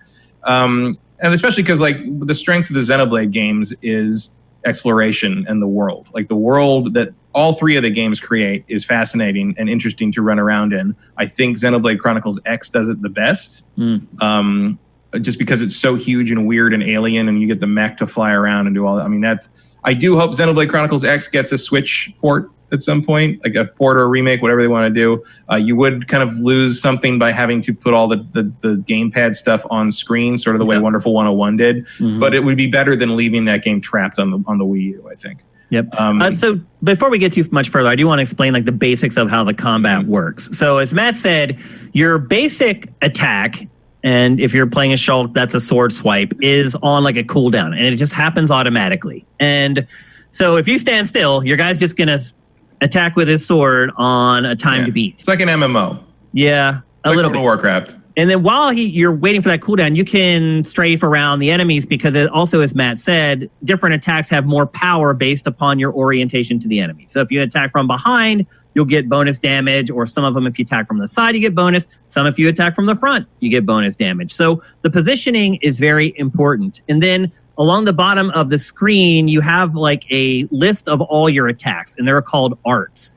And basically all you're doing during combat, I don't even look at the screen a lot of the times when I'm in combat in this game, to be perfectly honest, because what you're doing is you're selecting your attacks from the bottom. And as Matt said, the order matters because you're trying to essentially disable the enemy and quote unquote knock them down. And there's a couple different ways that you can do that. And it's more likely to do that if you are using your attacks in smart order. Another thing that you may want to do is if you have like one art that buffs your attacks, you probably want to fire that off before you select your attack that does the most damage. So after you've toppled somebody, you want to select that one that buffs your attack, then choose your biggest attack, massive damage. And it goes deeper than that because you can start chaining your attacks with your teammates. So there's a big thing in the center at the bottom of the screen.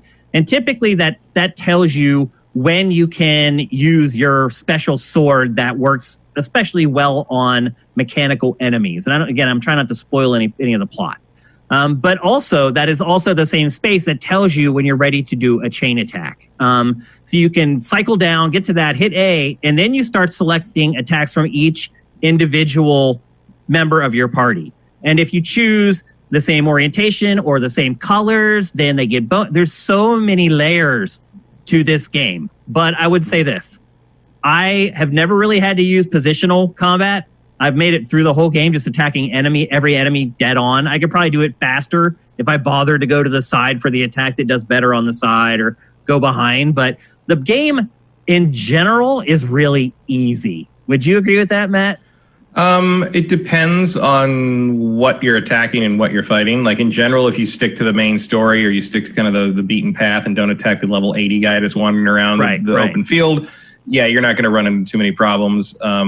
I think some of the bosses get a little more challenging once you get into the realm. They unlock the time vision thing. Yeah. Where like because one of the features of the sword that Shulk uses, the Minato, which is a kind of the amazing magic sword that is rumored to be the sword that the Bionis, the big god of bio life, used to destroy the Mechonis. Takes place on a Titan. So the whole game, you're actually on this gigantic creature, and the quest is to go from the bottom of the creature up to its head. And well, you got to get over to the Mechonis because there's two creatures that like there's a Bionis and Mechonis. One's like made of biomaterial. The other is a mechanical thing, and the mechanical creatures from the Mechonis are invading your Bionis, your Titan. And so you're kind of going up. The initial thing is to go up there, up to the knee. I mean, they all know what they live on. Like they're all saying, like, we'll go up to the Bionis. You live on the leg. And they go up, and like eventually you got to get to where the big fight happened like a year ago, which was on like the Mechonis' sword is stuck in the Bionis' like torso. And so that's like a bridge between the two, and that's where a lot of the fighting happens in the war between the Mechonis and the people who live in the Bionis, the Mechons. Yeah. And Shulk's sword is like the only thing that can defeat the Mechons, basically. That's what I was hinting at earlier. So that's what he's after. The other thing, one of the other things he can do is he can see it through time. Like he can see the immediate future. ahead of time. Yeah. And they use that in the story a lot. There's a lot of like, he thinks this person's going to get killed by this thing, so he has to change the future. But it also functions. Some great writing around that, by the way, Matt. There are a couple scenes around that where he sees a vision where I was like, wow, this is Xenoblade Chronicles. Like that scene actually had some heft to it. Wow. Yeah, they use that real well. And, but they also use it as a gameplay element where if an enemy is going to fire off a really damaging or a deadly attack, you'll see it, like he'll see a vision of it happening, and then you'll have a certain amount of time to do something that will counteract that attack. And there's like 3 different kinds of attacks that can throw at you in 3 different specific ways to counter them. And so that kind of leaves you, and like, or you can go over and warn the person that's going to get hit by it, and then you can you take control of them and can like kind of pick. Move So them you out have of to, the way, yeah. so you have to either move them out of the way or know that they have a move that could defeat that, and when like Shulk doesn't, that kind of thing. Or you can take control of Shulk and just pile on damage on the enemy so that it interrupts the attack. That you can do that with certain attacks, yeah. So there is a paper, rock, scissors element to kind of how you get out of those situations, and that only really happens with more powerful enemies and bosses. So like, but it is a way to kind of like. I like it because it changes things up and keeps you on your toes in a game that is fairly easy when you're talking about just fighting the general trash enemies. Yeah. And B, like it actually takes a fairly like powerful and complex element of the narrative and turns it into a functional and interesting gameplay element, which doesn't happen a lot in these games. More often than it does. Yep, absolutely. I agree. I will say I have fallen in love with this game again. Mm-hmm. I was like, okay, I'm probably going to play it for 4 hours just to check out all the improvements and the changes. I kind of knew where like the first big pivotal story beat was, and I was like, I'll play to there. And no, like I got to that and I just blew right past it and just kept going. I'm now over 20 hours into it again. Mm-hmm. And so first night it came out, it went live, I think at 9 p.m. our time, and I played it till 4 a.m. It's like great. I haven't done that I haven't played anything till 4 a.m. since this lockdown started. I just haven't have the interest in me. But it's the first game probably in months that I've really held my attention. I stuck with the whole time. It's great. Go buy it. Go buy it right now. If you own a Switch and you don't have anything to play right now, go buy it. you don't. We all know nobody has anything to play right now. I wholeheartedly recommend this RPG, especially if you like JRPGs. Although I would also argue that this isn't really like the stereotypical JRPG. It doesn't feel like it to me. The art style does. And I will say this, my wife was in the room while I played it for many, many hours over the weekend. And she said to me, she goes, "What is this game?" And I was like, "It's Xenoblade Chronicles." I knew she had no idea what that meant. And she goes, "It sounds like an old game." And I was like, "What do you mean?" And she's like, "I don't know. It just sounds like one of the games you played back in like the 90s. And I was like, interesting. Okay. I didn't know how to process that. But I don't feel that way. Like it definitely doesn't feel like an 11-year-old game. Like again, I'm enjoying it more than the Final Fantasy VII remake, which just came out. So I highly recommend it. I know a lot of you guys maybe are too young to where the Wii just kind of passed you by, or maybe games like that when you were that age didn't interest you. Well, it was also it was a weird release because it came out in 2010 in Japan, and I think later that year, maybe 2011 in Europe. But in America, Nintendo of America never planned to bring it here, and then that Operation Rainfall thing happened, and that got Reggie off his ass, I guess, to do that. And they did eventually bring it here in 2012, 2 years after it came out in Japan. But it was a GameStop exclusive here, and like a lot of people didn't even know it came out because they didn't advertise it properly. It was a weird. If you're in America, there's a pretty good chance you never got to play Xenoblade Chronicles 1. And you definitely didn't play it on the 3DS. So I hope you didn't, because it was terrible. Yeah. But this is your chance. This is by the best it's ever been. I know like there's been like weird stuff about how like the resolution's bad or low or something, or like I haven't seen it. Like I didn't see it either. Like on handheld, it's like it drops to 540 sometimes. We didn't even bring that up actually. On handheld, it does look terrible. I mean, I would never play a game like this on handheld anyway. Like, I mean, I don't use handheld for stuff, but I will say characters are too small. The text is too small. It's sub 1080p most of the time, even docked. But so was Xenoblade Chronicles 2. Like it's the same. It runs pretty much the same as 2 did. And I thought 2 looked good. I hate Xenoblade Chronicles 2, but I thought it looked fine the whole time. And this looks just as good and doesn't have all the stupid anime waifu crap in it. So it's not as embarrassing. Like I don't think it's embarrassing to play in front of people, unlike 2 and arguably X, because X does have a little bit of afternoon anime series to it. The only embarrassing part of playing this game, and it wasn't like that with my wife. It wasn't like she's like, "Oh my gosh, I can't believe you're playing this." And I didn't feel that way either. But one thing that was embarrassing is there's a female character in the game, and you're constantly like getting new armor and gear to upgrade your characters with. And I got to a point in the game where the most powerful armor that she could have was a black bikini. And that's it.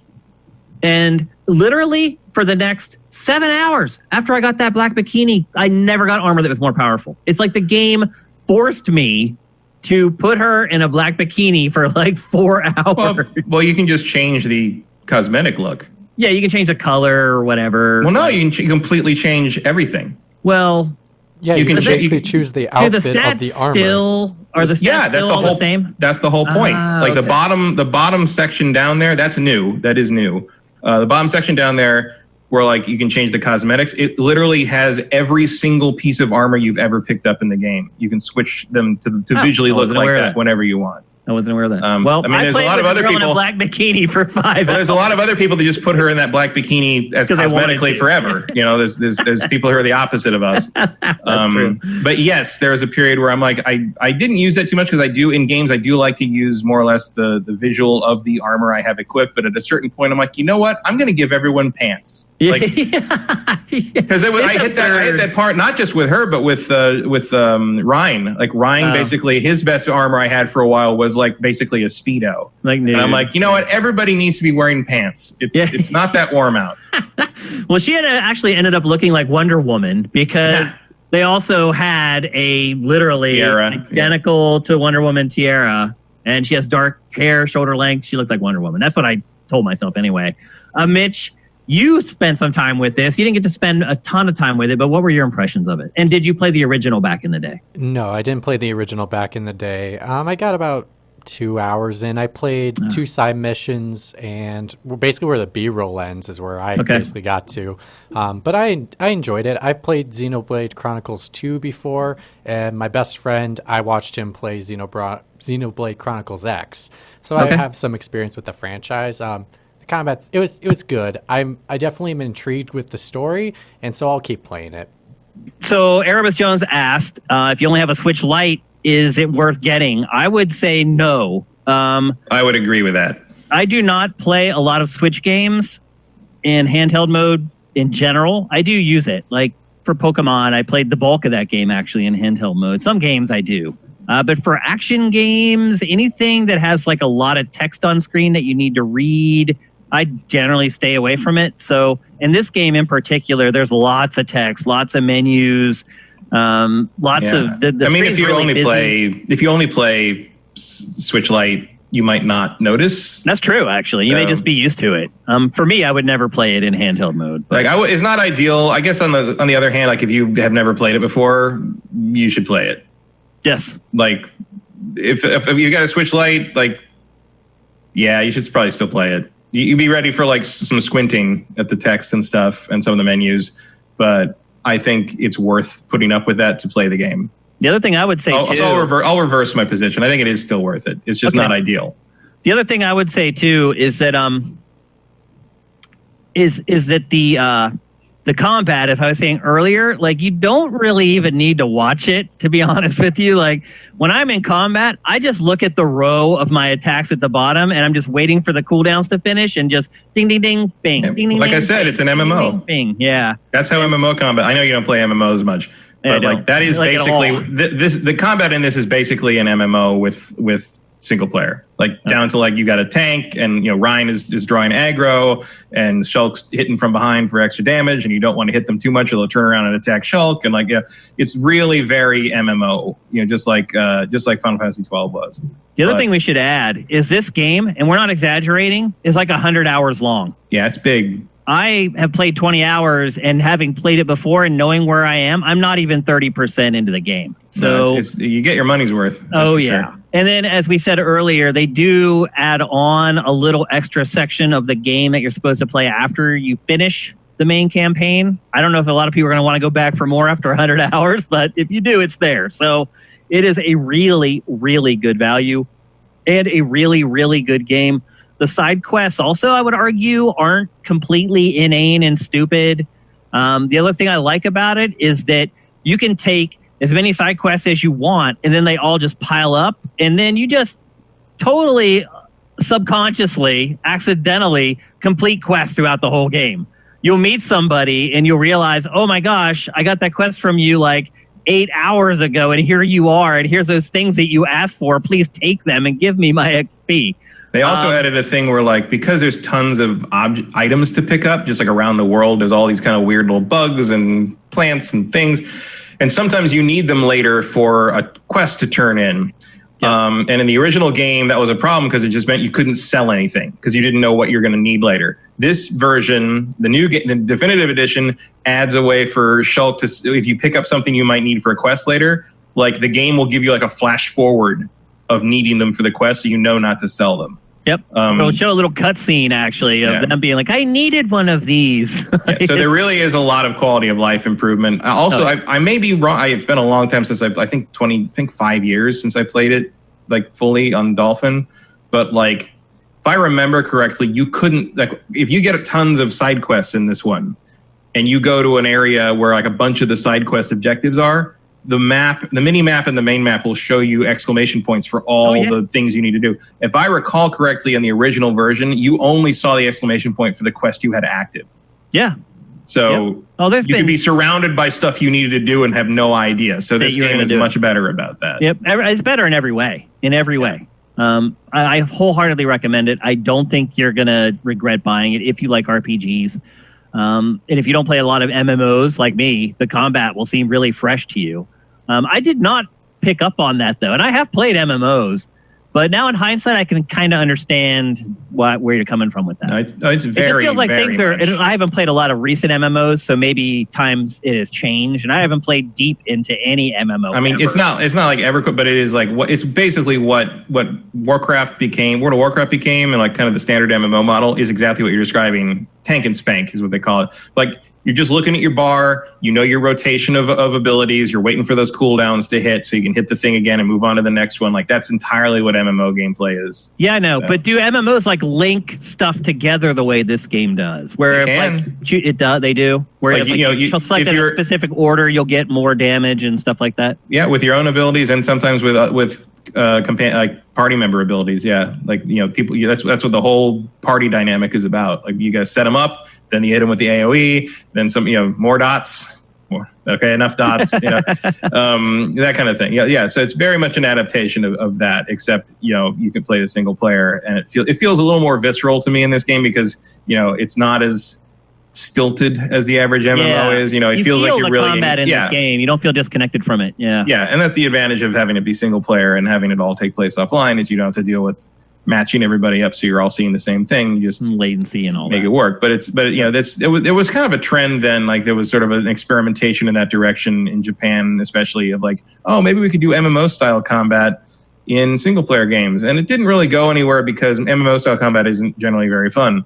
But I think they did come up with something pretty special in this, and they have carried it forward through 2 more games, and it more or less still works. So it did seem to do pretty well. I think I saw it was when I was looking at the downloads on the store, it was like the number 3 or number 4 most downloaded game on the eShop.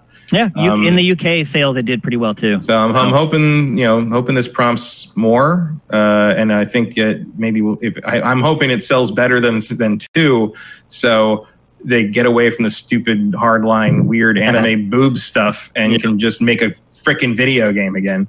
Yep. Because this game, I think, is head and shoulders the best in the series. Especially I'd agree with that. Yep, I definitely agree with that. And it's the first. It's supposed to get better as time goes on. That's not usually how that works, but here we are. It's really weird.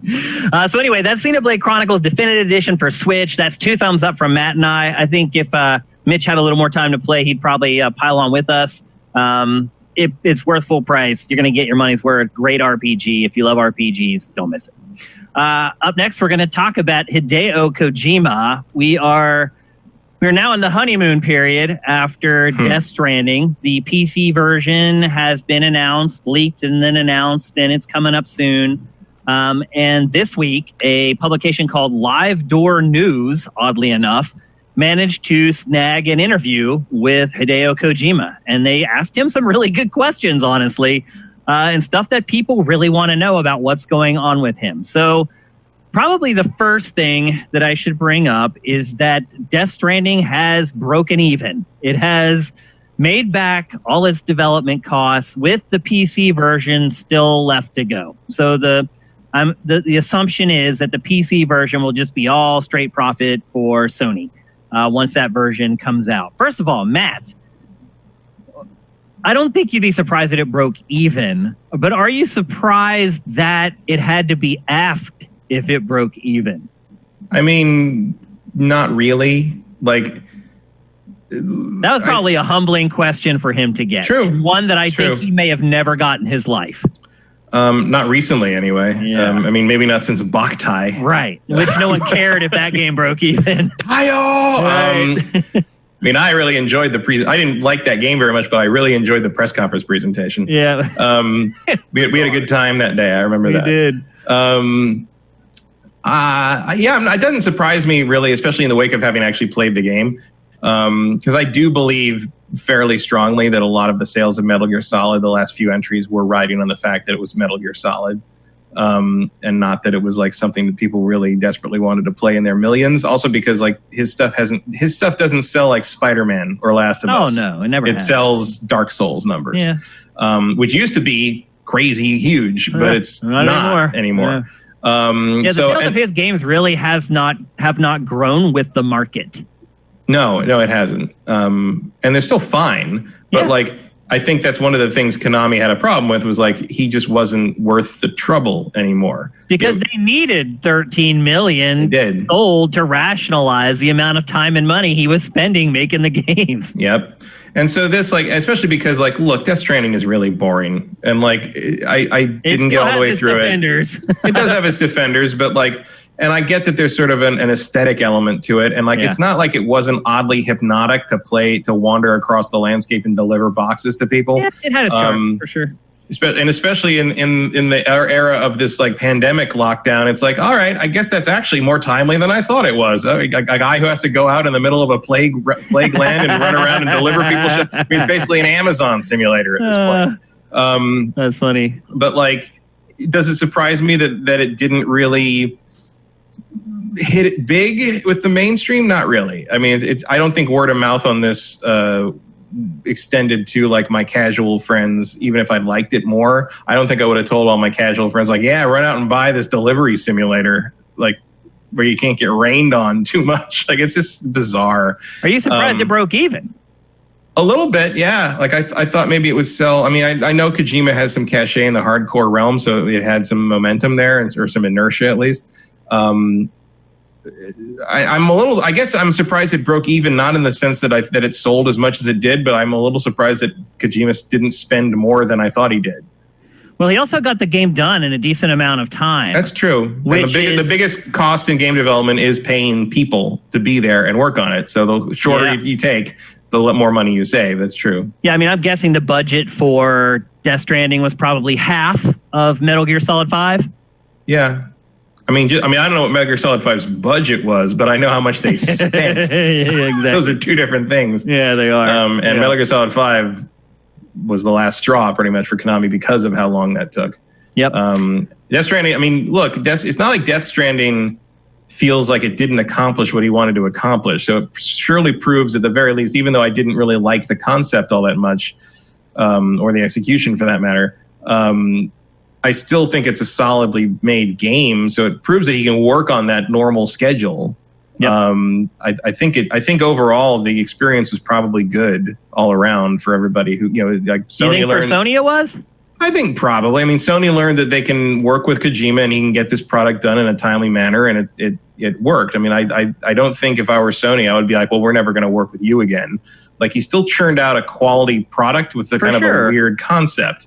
But if I were Sony, I'd be kind of like, hey, what if you did that again, but maybe a little more conventional idea this time? Like maybe. Now, Matt, here's an added wrinkle to all of that. And that is that in that same interview, Kojima shared that his next project was just canceled and that he has to go back to the drawing board for his next game. Oh, well, maybe Sony did change their mind then. Do you think that canceled game was Death Stranding 2?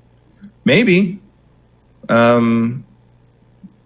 don't know where else you go with that, though. You know what I mean? Like, how do you make a sequel to that? Like, I don't want to play it again. So you set it in Europe and have then you get the guy who played Rick in Walking Dead to be in it this time. Like, I don't know. It's kind of a one-shot pony. Really. Yeah, I don't feel like there was more to say there. Yeah. It didn't So feel. It maybe didn't feel like he PlayStation could felt create the a same universe. way. Yeah, maybe. Yeah. Or maybe it was something original. Although if he had something original, I mean, the only thing that he would have to start over from scratch with is if the original idea he was working on for Sony was owned by Sony, which doesn't sound like something Kojima would agree to. Yeah. But he did say that they do have the money for their next project, and that, once the PC version of Death Stranding comes out, it should make some money. And then the final thing that he said was all the rumors swirling around about him or PlayStation working on old Konami properties are not true. Mm-hmm. Which we've heard that from Konami. Now we've heard it from him. But from everywhere else, it's a different story. So I don't know that I put a lot of weight in him saying that, because that's what he needs to say right now. Right. I pretty much believe that. I never thought he was working on another Metal Gear or anything like that. Yeah, I don't believe that either. The thing from the Konami rumors that I knew was going to have some actual meat to it was the Silent Hill thing. Because of Silent Hills and PT and just from some things I'd heard. And some stuff you heard as well. And I hadn't heard anything about the other Konami properties that people were propping up in that same rumor mill. So if you recall and go back to that show where we talked about that, and then Konami denied all of it, you were like, Castlevania? I'm like, yeah. Is it Metal Gear? Yeah, it's not Metal Gear. Silent Hill? I had a very different response to Silent Hill, and now we're seeing why. Yeah. I believe him that he's not working on any Konami properties. I do. I don't think he'd want to. I think he just wants to make his own games. I think he wants to do his own thing. He's had enough of that shit. Like, he's worked on Metal Gear for most of his adult life. He put his hand in the Castlevania pool and tested that water, and it turned out okay. But I feel like he feels he's done it, and I would agree with him on that. Like, I don't think there's any reason to go back to that well. And I think a lot of his ideas for Silent Hill probably got expressed in Death Stranding, so I don't think he'd want to go back to that. That's true. So now, he did say that he's working in the realm of horror. Mm-hmm. That certainly is Silent Hill. I guess we'll see if Norman Reedus shows up again, because clearly that was something they talked about. Then we will know. Norman Reedus wants to put himself through that again, rather, I guess I should say. Like, look, I'm glad that they made Death Stranding. I'm glad that there's a game like that out there. I think it helps expand the art form and helps other developers think about things in interesting ways. I think it helps players have a different perspective on the games that they play. I mean, I'm glad they did it, just because it seems to have done a lot of work to improve the Guerrilla engine. Yeah, so it will make Horizon Zero Dawn 2 better. So, good point. Which is all I really care about. So yep. So I would prefer that go move away from Death Stranding, stay away from Konami, come up with something new, but something better, something that's going to appeal to a wider group of people. And that seems to be Kojima's problem, is that he's a cool guy. He's a little bit of a strange guy.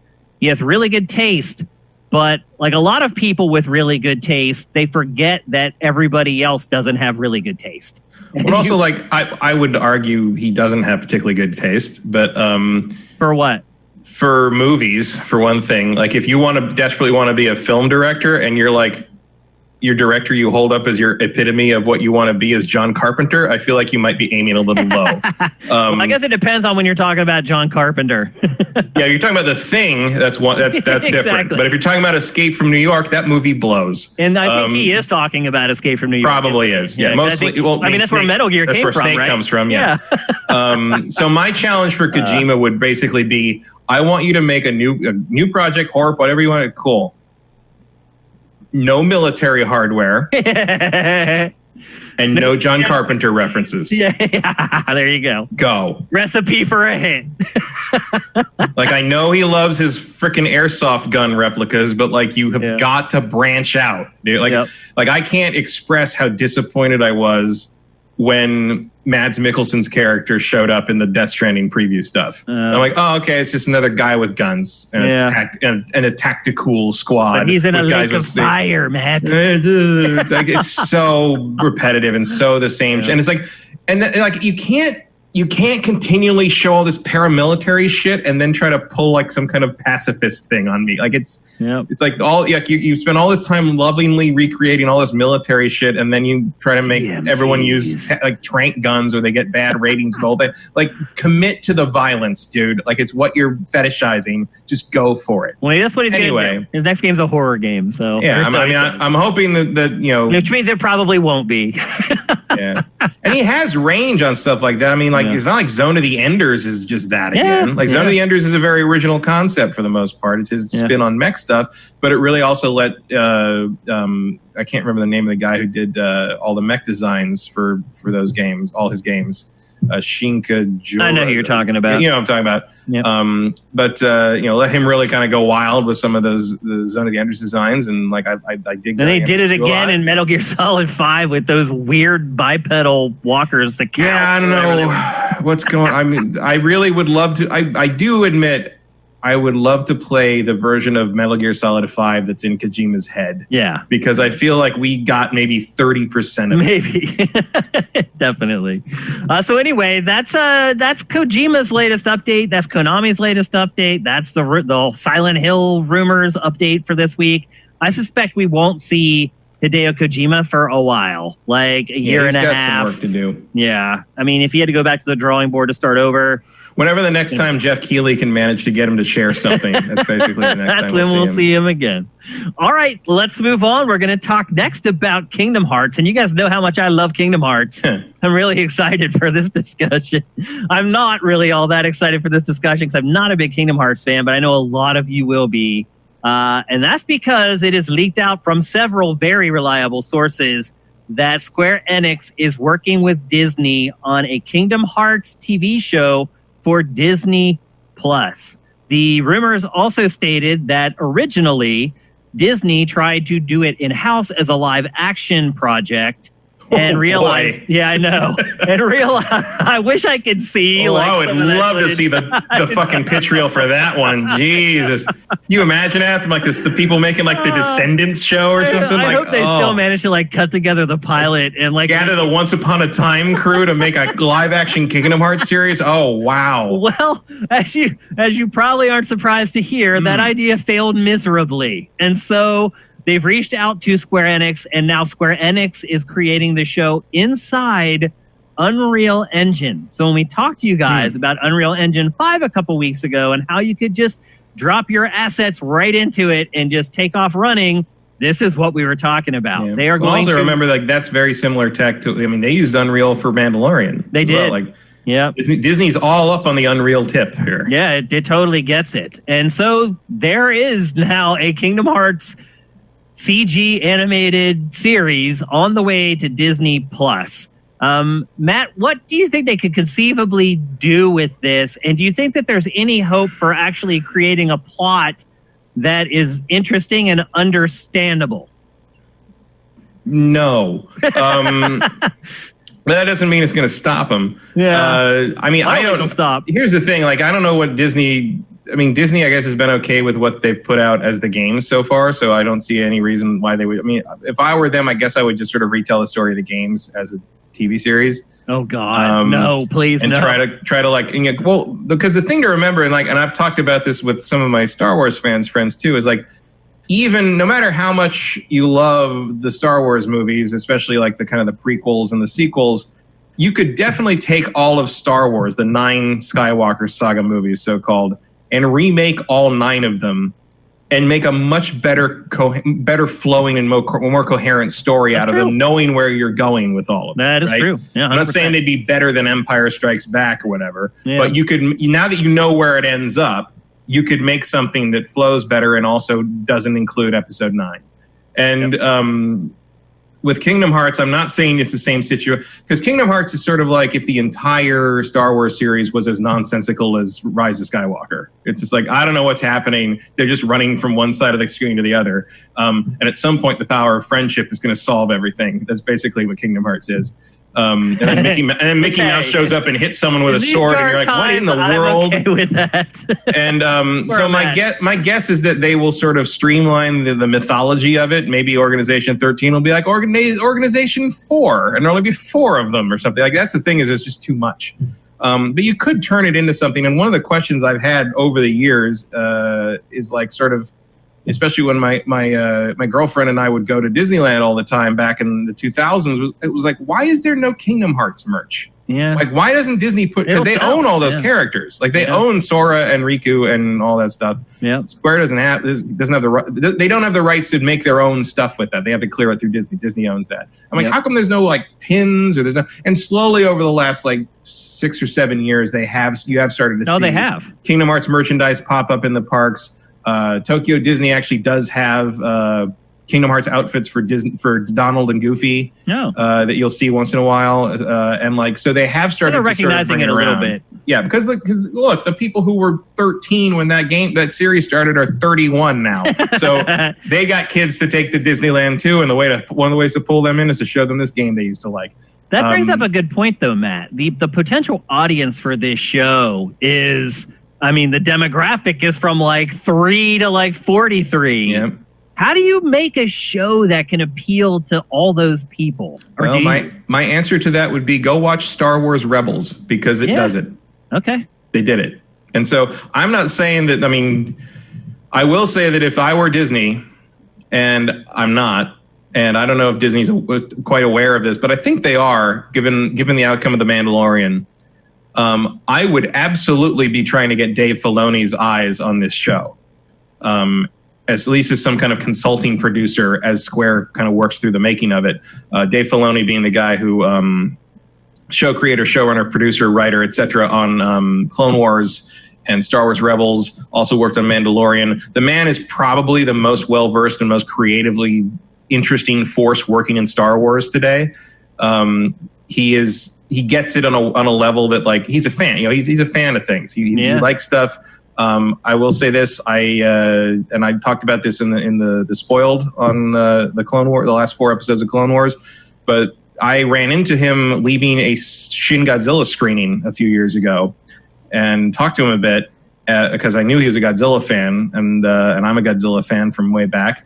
And he pulled out his phone and showed me pictures of when he went to Okinawa with his wife, and when they went to the temples that they shot Godzilla versus Mechagodzilla at. Wow. And he had pictures of himself standing in the same location holding a picture of from the movie, like matching up to the rocks that they shot all these things at. And then he went to a premiere of like the anniversary of Gojira, the original movie, and he had brought his own Mechagodzilla costume to wear, and he wore it, and it was so good, the Toho people thought they'd hired him to be there and brought him into the VIP area for the party, and then he took the helmet off, and he's like, oh, what's this random white guy doing here? That's great. And like, that's how good that costume was. Yeah. So he is a hardcore fan of things, and that's why you'll see stuff in these shows like that are super deep cut references to things, but you don't need to get them to understand the show.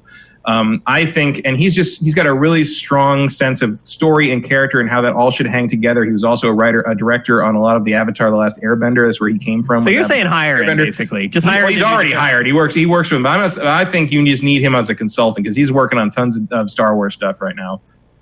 But I would definitely make sure then. He is very busy, and there are rumors that in the future he will be promoted to some kind of creative like lead thing at Lucasfilm. Which would be a good move. But if I were Disney, I would want this man who has such a hugely just a comprehensive understanding of how animated storytelling should work.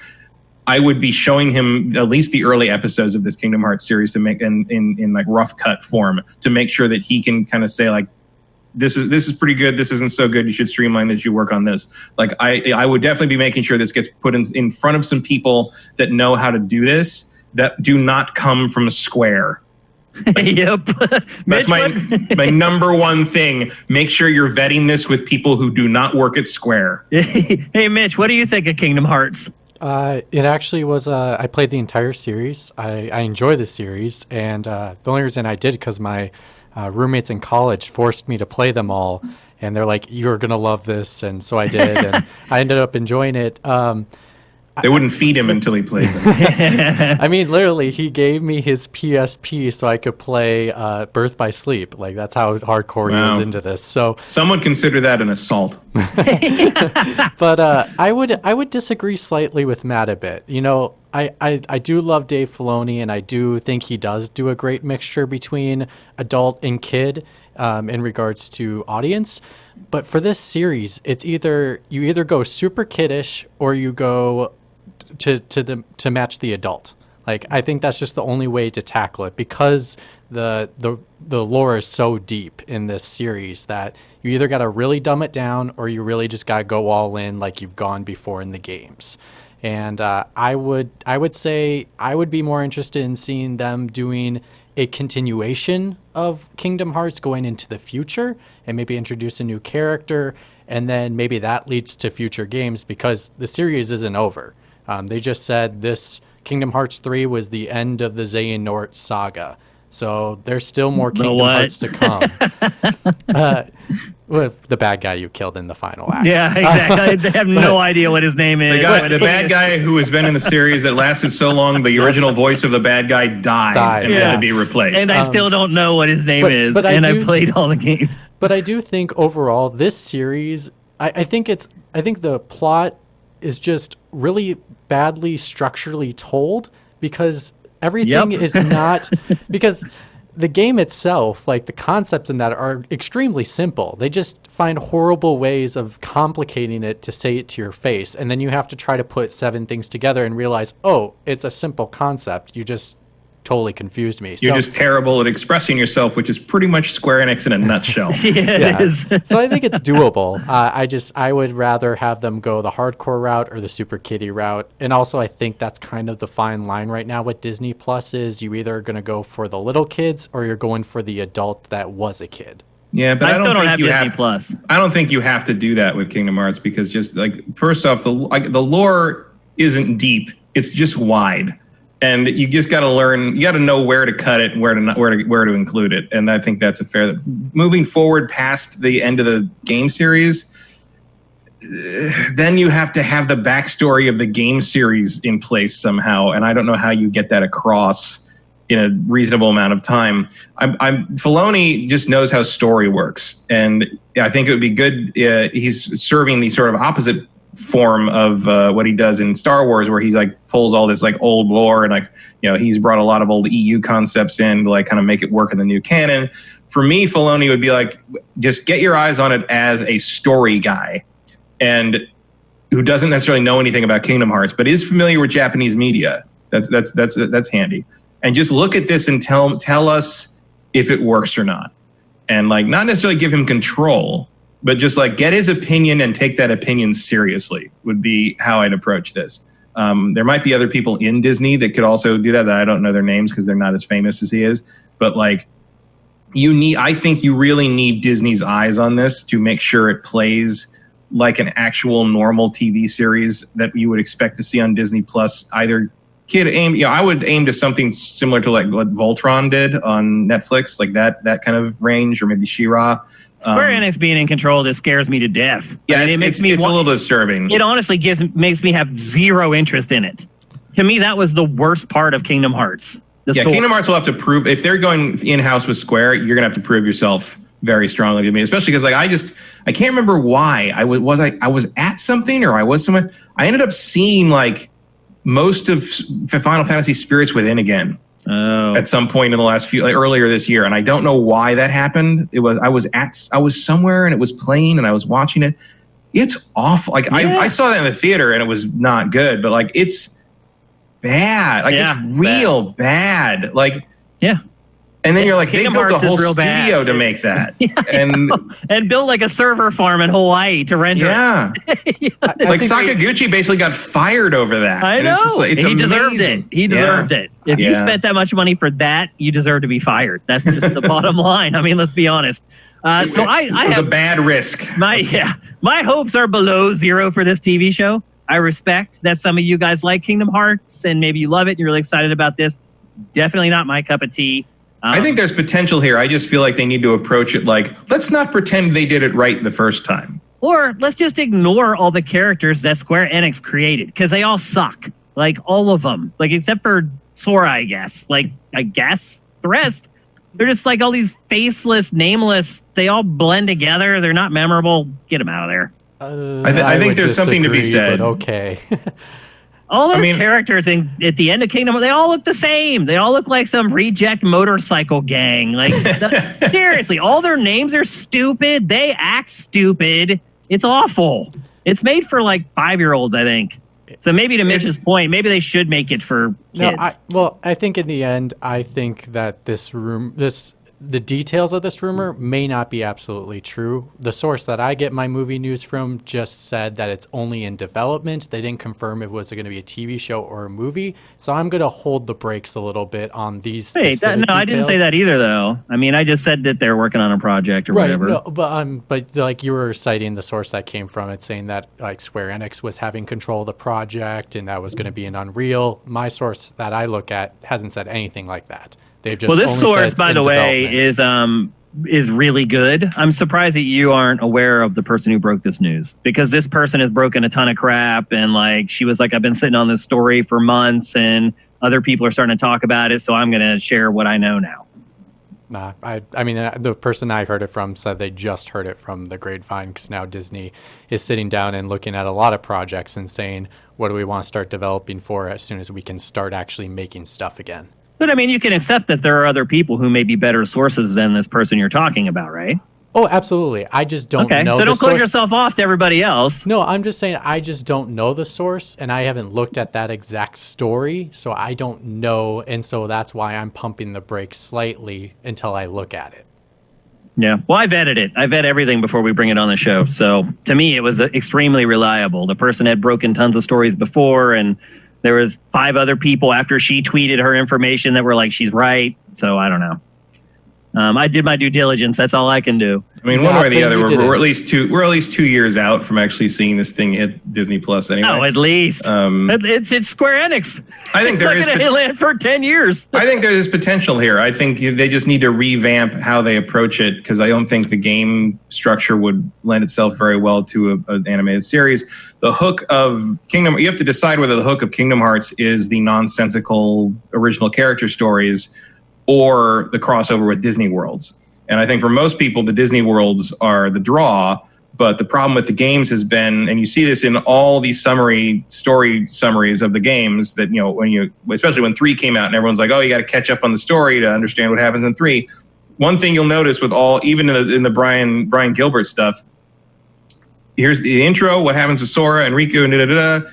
A bunch of Disney crap happens. It doesn't matter, because nothing that happens in any of the Disney worlds ever matters. Yeah. And then the end. And like, the main thing I would go for in this series is make the Disney worlds matter. Like, make the interaction with the Disney characters important somehow, because that's your draw. That's what's going to make people really synergize with it and want to tune in to see the new Disney worlds that crop up in these stories. And they can matter now because you have control of the narrative, and you don't have to like let the player just wander through these things and make them one-offs. Like, you can make them, you can retell that story and make it a much more like coherent and contained story about what they need to do in these worlds and what these worlds are going to do for them. And I think you can do something that balances like what would seem to be juvenile subject matter with a reason for older viewers to watch. And if you don't believe me, go watch Avatar: The Last Airbender, because holy shit, I just finished rewatching that series. And there is no reason in the world a Kingdom Hearts series could not at least be halfway as good as that if you really took it seriously in terms of storytelling and character development. It's there. You just have to break away from the Square Enix anime afternoon series nonsense storytelling. You just have to get away from that and tell it more like a Disney show. Vincent is asking in chat, which do you think launches first, this or the next Kingdom Hearts game? Oh, this. Yeah, definitely. And this could come out in like 4 years and it will still be Kingdom Hearts 4 to market, is what I would say. All right, let's move on to our last topic of episode 214. We're going to talk about what possibly is the biggest piece of DLC to release in 2020, and that is Mortal Kombat 11 Aftermath. I have not played a minute of this. Matt, have you played it at all? I've played the new characters. I have not played the campaign, the new story at all. Okay, so Mitch has dove headfirst into Aftermath. He's played through all the content. He's played through the story mode, everything else. So he's going to kind of lead this discussion. To get things going, Mitch, what's your overarching opinion of the Aftermath DLC?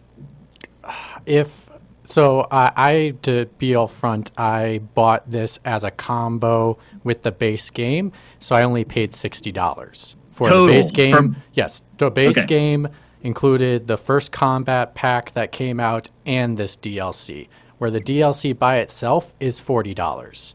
And if you want the combat pack with it, like if you just only had the base game and you want all the DLC going forward, you have to pay $50. So if you haven't played this game before, you should go buy this game immediately. Yeah, because you can get all of it for 60 bucks. And the content's good. It's really, really good. Like everything together, it's a good cohesive bundle. If you're paying $40 for it, I would just say if you're a big fan of the campaign and you really liked the plot like I did, I liked how campy it is. I love the characters, and it kind of reminds me similar to like the MCU of getting all the bands back together and taking on evil. This has more of those elements in there, and so if you liked that, you're going to love this. So for sure, definitely do it. But if you are on the fence, I would wait.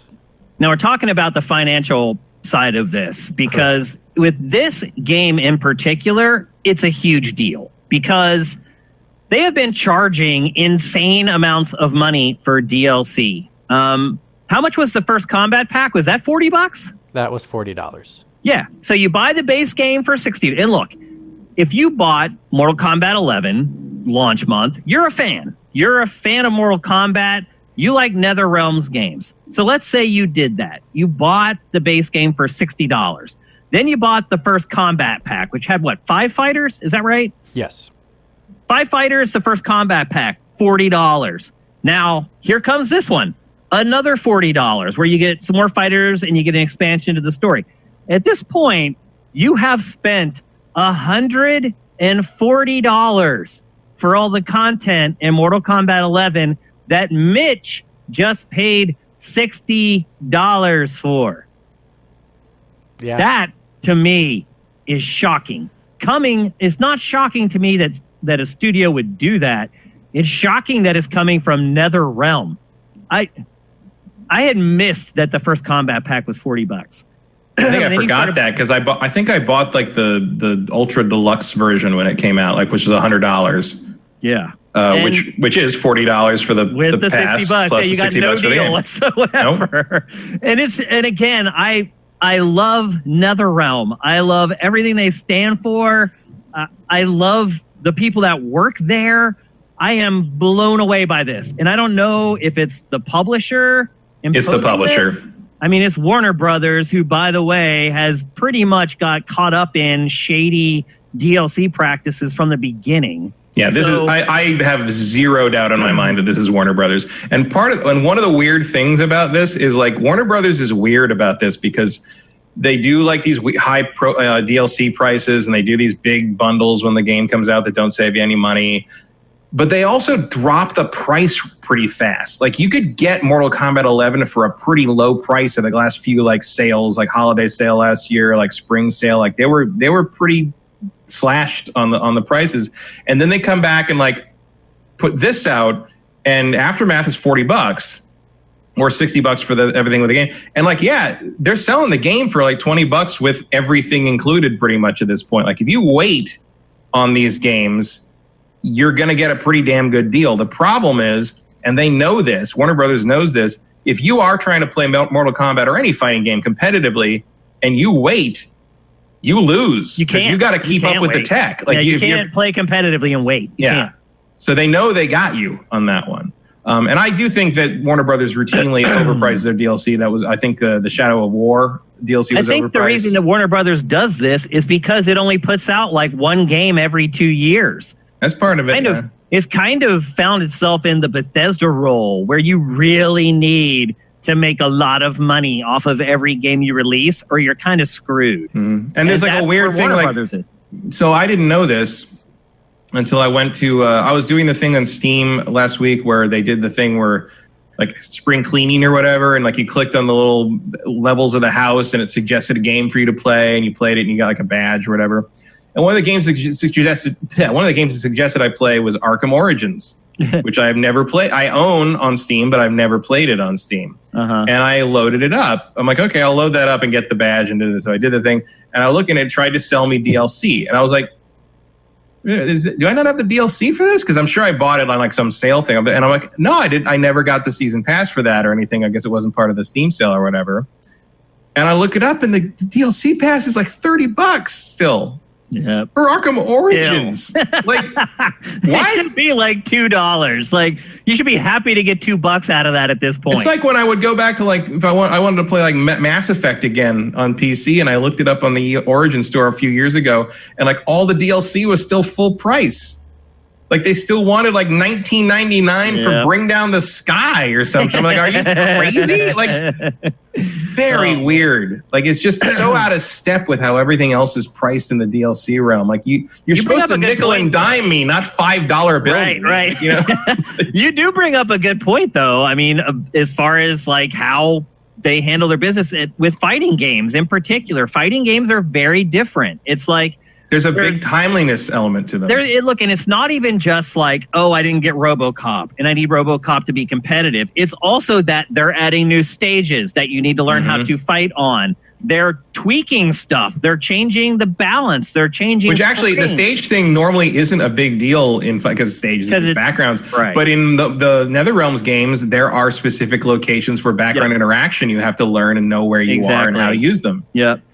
And so you start thinking about all that stuff. It's like they know that they have fighting game players by the nads, because if you tweak the frames on one attack from one character and that's your main, suddenly you're not so good with your main anymore. So the good news, I will say, though, is that along with the Aftermath update, they also released a free update. Mitch, can you run down everything that came for free?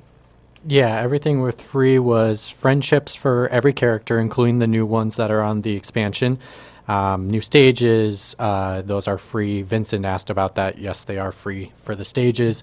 Stage fatalities, balance tweaks, and a lot of just little quality of life type things. Okay. So you're getting, how many, what were there, 3 stages total? 3 new ones? I believe it was 2. But 2. And both of those are retro stages. Yeah, I think I'm literally playing on one right now. The one I have on the B-roll. But I would say if this thing was $20, I would say go get it right now. Everyone just go get it right now. $30, I would be like, okay, most people should get it. Wait. Let's talk about the story first before we start talking about the money again. But the story, it takes place directly at the end of the base game, literally right at the end. It actually does it even have like the last cinema from the base game? It kind of does actually. Yeah, it takes a little. It's almost like when you go in the menu, it actually is labeled as Part 1, Part 2. So Part 2 is Aftermath. So when you click on that, it just literally the chapter sequence is picked up right after that. It's not chapter 1 anymore. It's chapter 13. So, or chapter 14. I can't remember which one it starts, but it's 5 chapters, about 3 hours long total of content.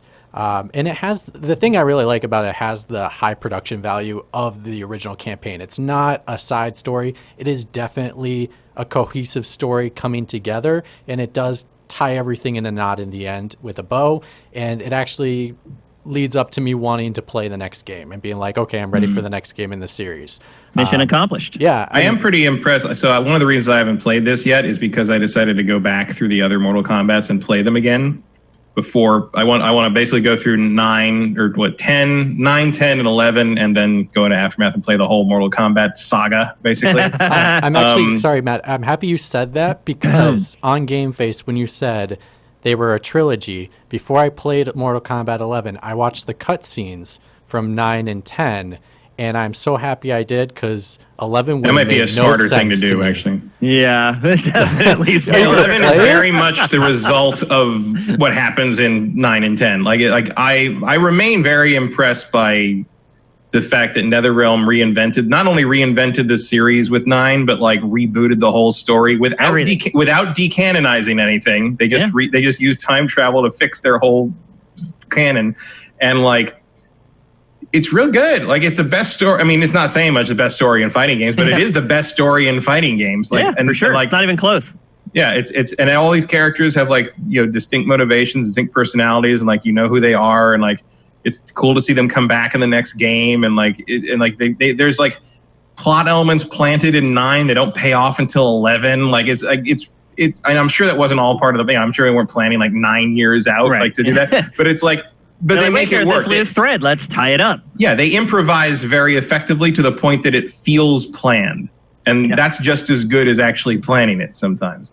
How did you guys like playing with RoboCop? I think RoboCop's fun. Nah.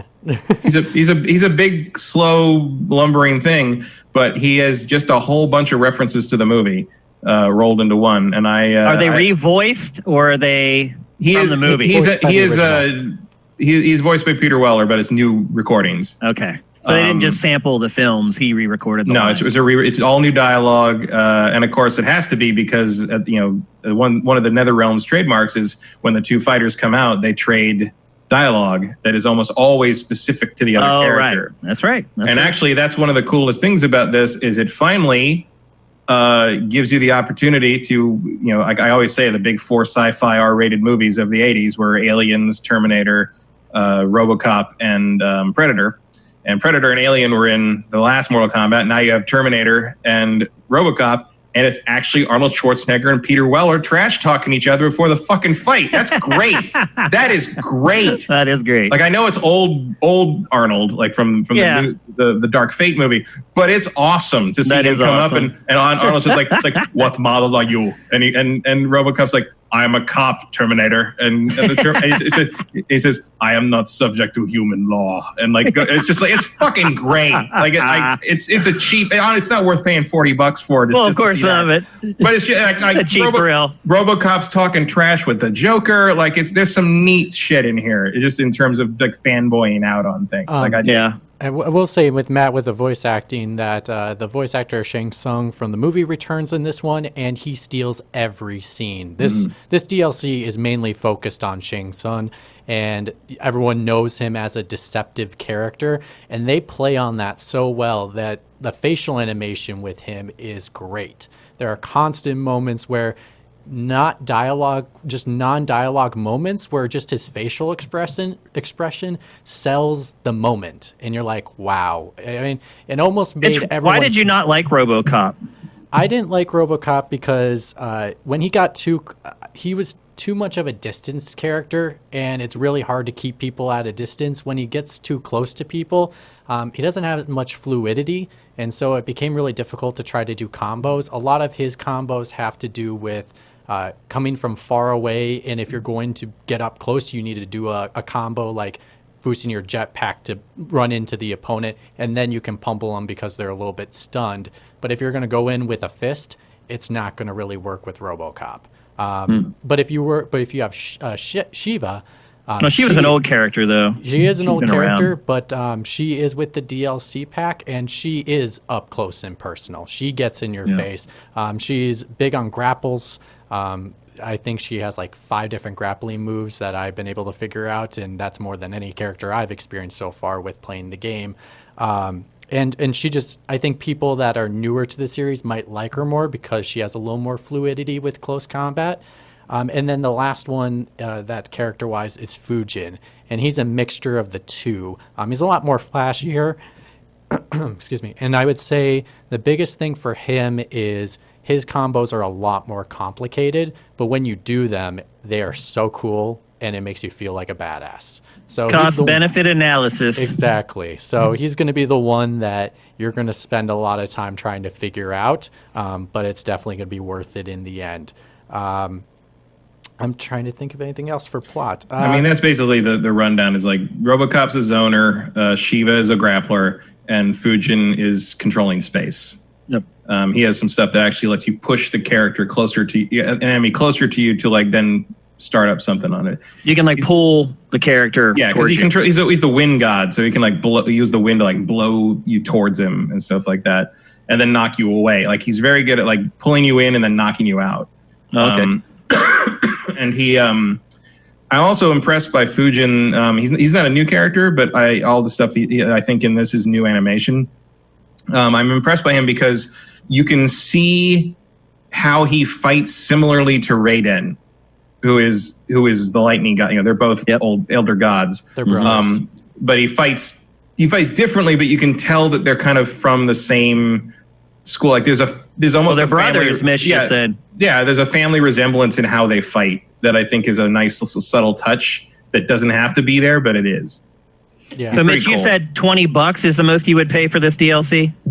Yeah, I would probably pay more $20 at most. But if you really, really love it, like I would have paid $40 for it personally because I really liked the story, and this story is just as good. And the 3 You don't hours feel of bad having spent No. $40 on it, For but you this also plot- hadn't already spent $100 on Right. it. If I already spent $100, I might be thinking about it. But You if might you've be a already little done salty, It, you're yeah. probably more willing to do it anyways. Because That's the thing, though. It's like once you're in for 100, that extra 40 maybe doesn't seem so bad. I mean, that's the psychology that these companies are playing off of. So it's dirty, but last thing we didn't mention was there are skins. So in this one, you do get a three skin packs. In the combat And those matter. DLC, you got skins as well. Yep. Oh, and So I guess there was a correction there that is not Arnold doing the voice in this. Okay. But he did do the voice in some other thing he was in as the Terminator recently. Oh, probably that Terminator game that just came out. It wasn't Terminator. It was Predator. That's what he did the voice. He did Dutch in the Predator game. I'm mixing up my 80s sci-fi nostalgic cash grabs. Yep. So it sounds like it's fine. If you're a hardcore MK player, you already bought it. So you don't even want to listen to us. If you're a casual player, I think all of us are struggling to tell you to spend a full $40 on it. I kind of wish they'd split it up and like it was like $20 for the story and $20 for the new characters. Yeah, but I think we would all agree that the deal that Mitch got, where you get both packs, the base game for $60, go buy it right now. If you don't have a game at all, it's a no-brainer. Now. Yeah, you're getting the deal of the century, and it'll definitely hold you over for a couple weeks until The Last of Us gets here, if you're not going to play Xenoblade Chronicles. So there you go. Mortal Kombat 11 Aftermath. I think it's the last DLC. I think there might... Yeah, I think there's got to be it, right? I mean... They didn't say anything about more characters, right? It's just these three. No. I mean, to my knowledge, to my research, I haven't seen anything of them reporting extra characters. There's been some data mining that has suggested there might still be other characters to come. Yeah, that's the only thing I've seen, but the story definitely ends. So there's nothing more to go on the story. Yep. Yeah. And the character select screen is nicely balanced now. So if they don't add any more, it won't look weird. But I don't know, if you're going to put this out, it feels like you've kind of revamped the game enough. You could stand to put a couple more characters in it later. Okay, time to move on to Q&A. Some of you guys have been queuing up questions in here for as soon as we started talking about MK, so great job. As always, go at Sifted Games. It makes it easier for us to find your questions in the chat. Let's see. From Shaniki, Shalid Shanake. Matt, did you watch Teenage Mutant Ninja Turtles 2012? That was a very good too for both adults and kids. Yes, I think I did. If that was the Nickelodeon show, I did watch that, and that was good. Okay, I've never seen it. Gohan Rage, thank you for Twitch Prime. Wampler13, thank you for Twitch Prime. Furax75, thank you for Twitch Prime. You guys are all awesome. Let's see. Oh, here's another one from Sneaky. Are you deaf? LOL. No, we're not. Let's see. Commander Fett. Do you think game developers will change how they portray violence after the riots and protests in the United States? No. No.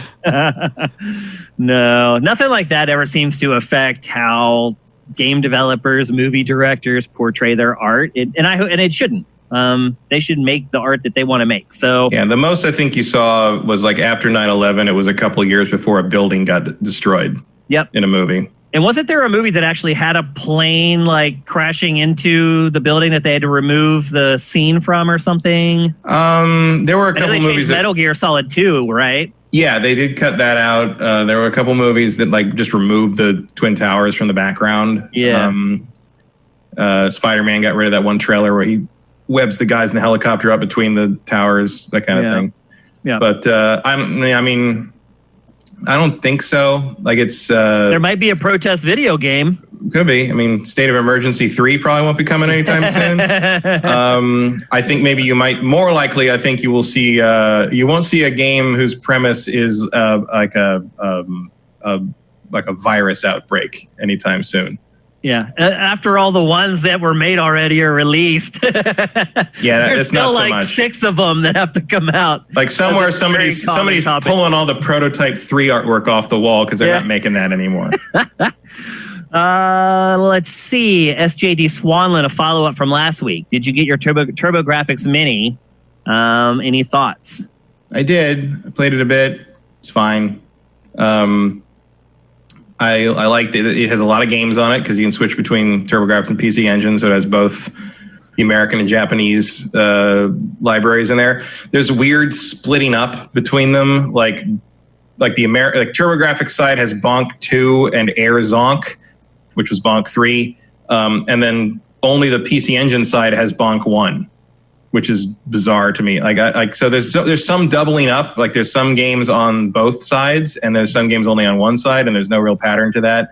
I think it's missing a couple of key games, specifically Legendary Axe. Like Legendary Axe was like the flagship game of the early TurboGrafx, and not having it there is very weird to me. But overall, I mean, the emulation seems good. I remember all these games. None of them are particularly great. Like they're fun to me because like I have nostalgia for them because I had a TurboGrafx and my friend had a TurboGrafx and we played a lot of that, and one of my friends had a PC Engine, so we played some of those import things. But a lot of the games we used to like to play on those are missing from this. It's just weirdly incomplete, and it's also sort of like interesting to play some of those old like CD games because it does have the TurboGrafx CD and some Super CD titles on there, which is cool. But like, especially like Lords of Thunder really drives home. It's like, yeah, it was just a normal 16-bit game with like better music. Like that was really all that was. To me, that's what the TurboGrafx 16 was in a nutshell. I never did own one. I had a friend that had one, but even he like hardly ever played it. It just sat there. It's a system full of also-rans, and I have a soft spot for it because I played a fair amount of it back in the day. But like, I mean, it kind of like shocks me that the thing exists at all, like that they made it at all, which is cool. And even to the point that like the TurboGrafx version, like you can actually take the back of the whole thing off the same way the old system did, and like that's how you plug the HDMI and the power into it and stuff. And like it's a cool little package, but like, I would say this. I would say it's the first one you want to for the first micro console you want to collect, and it's the last micro console you want to play. Until that stupid Atari one comes out, that'd probably be. It's definitely not going to get as much play as the Genesis one has. Yeah. I will say that if you want to get it and like mod it to put other stuff on it, other games on it, like the fact you've got like a TurboGrafx CD emulator like right there to go, like that might not be a bad idea. But like, and I know that there are people already working on modding it, but like, if you don't have like a strong sense of nostalgia for that system, don't even try it. Like it's not going to change your mind or convince you about anything. There's some weird additions in there, like which are charming, but also sort of not something you'll play more than 5 minutes. I mean, there's a pretty good version of Ninja Gaiden 1 in there, in the Japanese side, which like I'd never played before. I'd heard about it. There was like back in the day, there was a whole thing. It was like, oh, Ninja Gaiden on the NES is okay, but the PC Engine version is really the best one. And like I play, it's like it's the same fucking game. Yeah. Like, just a little less pixelated. Yeah, there's some little goofy thing about it. But it's fine. It's fun. I'm glad I have it, but I'm not going to recommend it unless you like are really chomping at the bit to like play some TurboGrafx with that old controller, because the old controller is legit. But I haven't gotten very far in any of those games because, like, let's face it, Newtopia is not Zelda and never was. Okay. Next question. That last one was by SJD Swanland, by the way. I don't think I gave his name when we read the question. Next up from Bobby Budnick. What game are you hoping will be at the Future Game Show this weekend? So that is one of those replacement E3 events. It's being put on by Future Publishing. Future Publishing owns like Eurogamer, US Gamer, a couple other outlets. Games Radar, I believe it owns.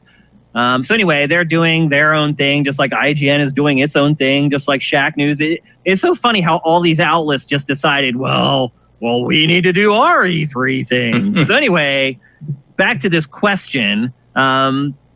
Basically, what they've promoted for this so far is over 30 games total from Square Enix, which sounds great, and then Deep Silver, Devolver Digital, and more.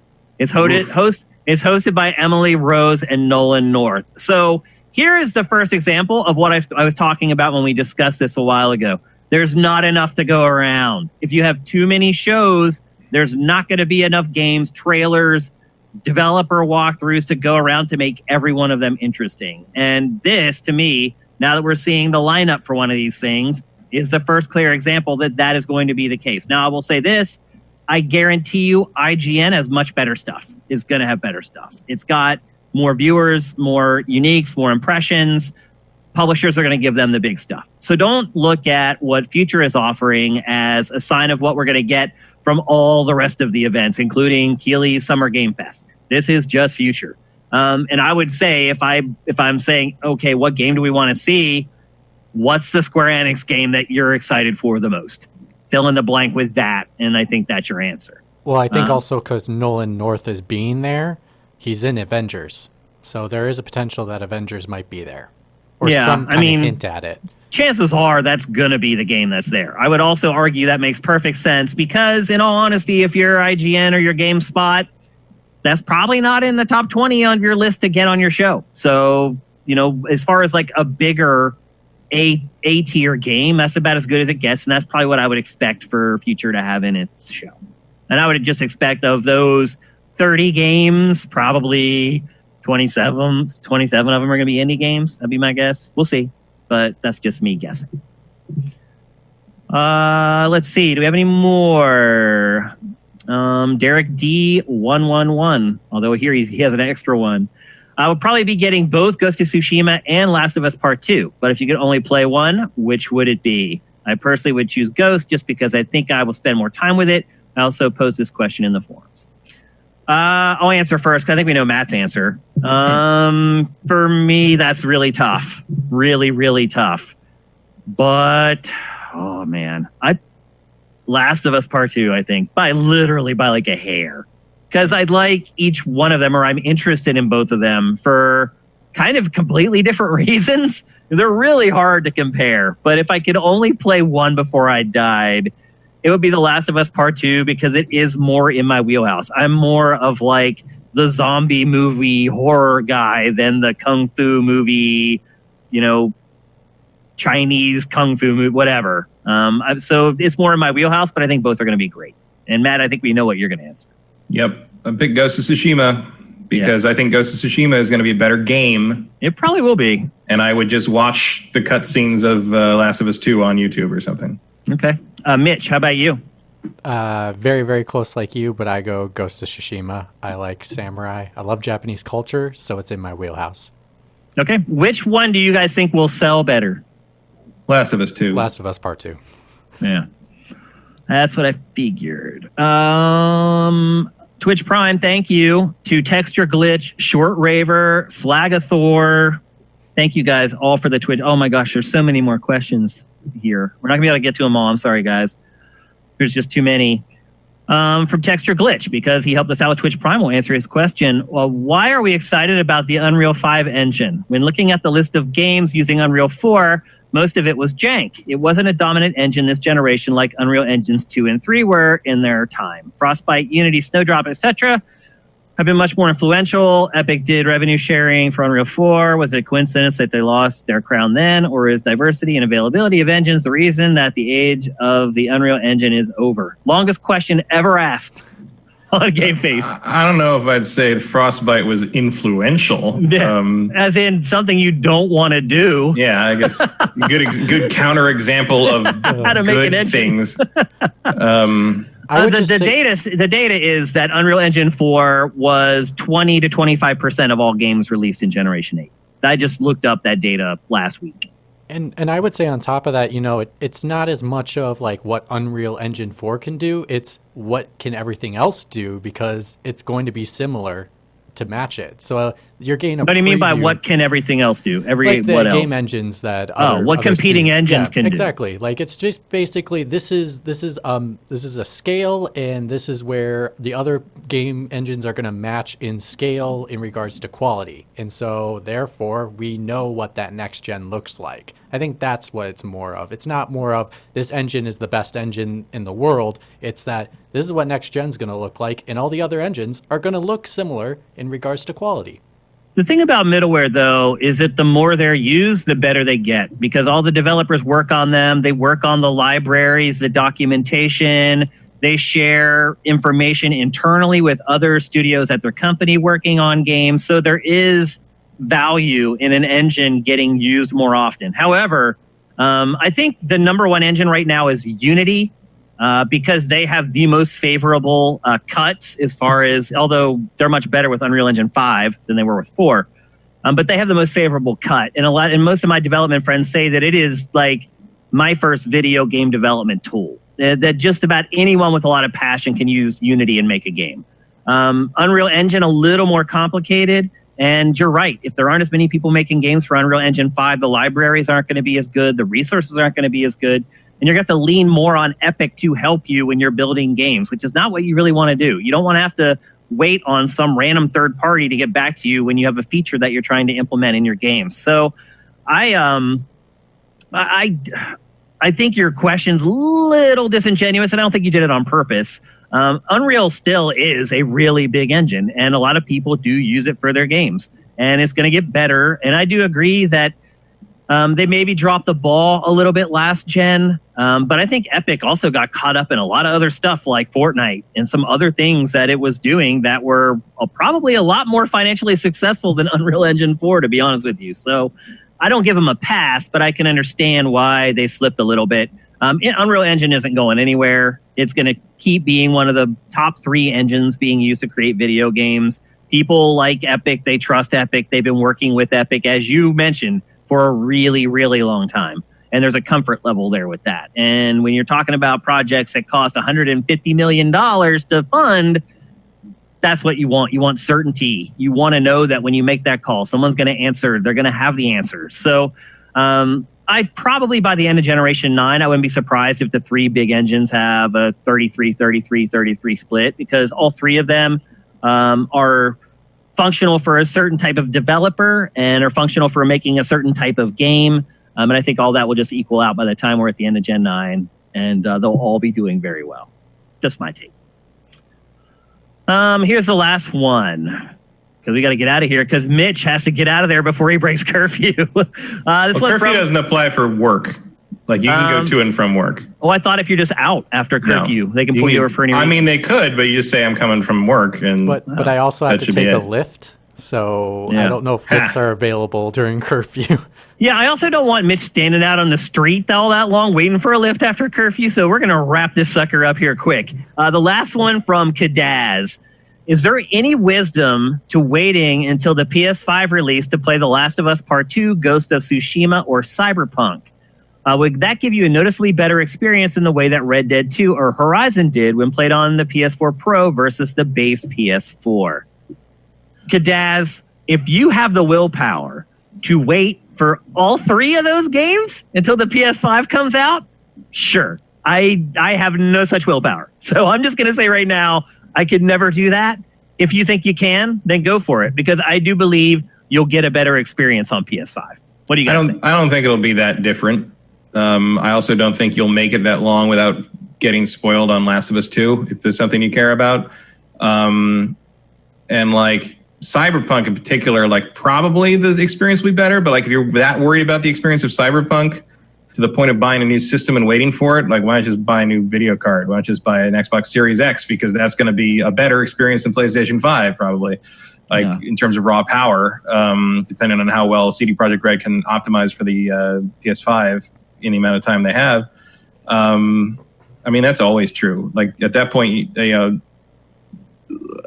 why are you playing anything this late in the generation? Yeah. I rather experience it on the original hardware it was made for, and then I can always just play it again if I really liked it. Yeah, if it's that much of a difference, not gonna happen. I'll play Tsushima again.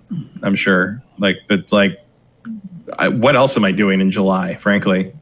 And especially because it really looks like you're not going to have to pay to upgrade them or to buy another version of them. You'll just be able to play them again on the new system. Yep.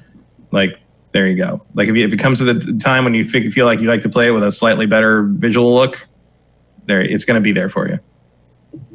Schneeky says, I hope you guys read this, but I've seen how crazy your country is, so stay safe, take it easy, look after yourselves. We all appreciate what you do. And we appreciate you guys showing up to watch us talk about video games for 2 to 3 hours every Tuesday. So that's it for GameFace 214. Thank you guys for sticking around after we had the mic prowl. This is just crazy right now. Just across the board, it's just crazy.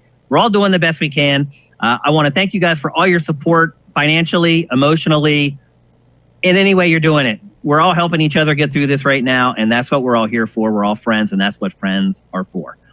So on behalf of Matt, who you can find on Twitter at mkeil, MKEIL, and on behalf of Mitch Sikorsky, you can find on Twitter at Mitch, SIKOR.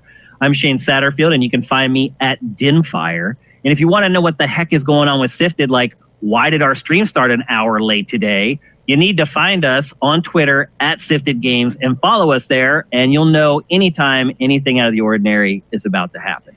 And if you're checking out the show on Apple Podcasts or Google Podcasts or anywhere else out on the internet and you want to help us out, please head on over to patreon.com/sifted and kick us a couple bucks a month. We notice every dollar, and I am not lying.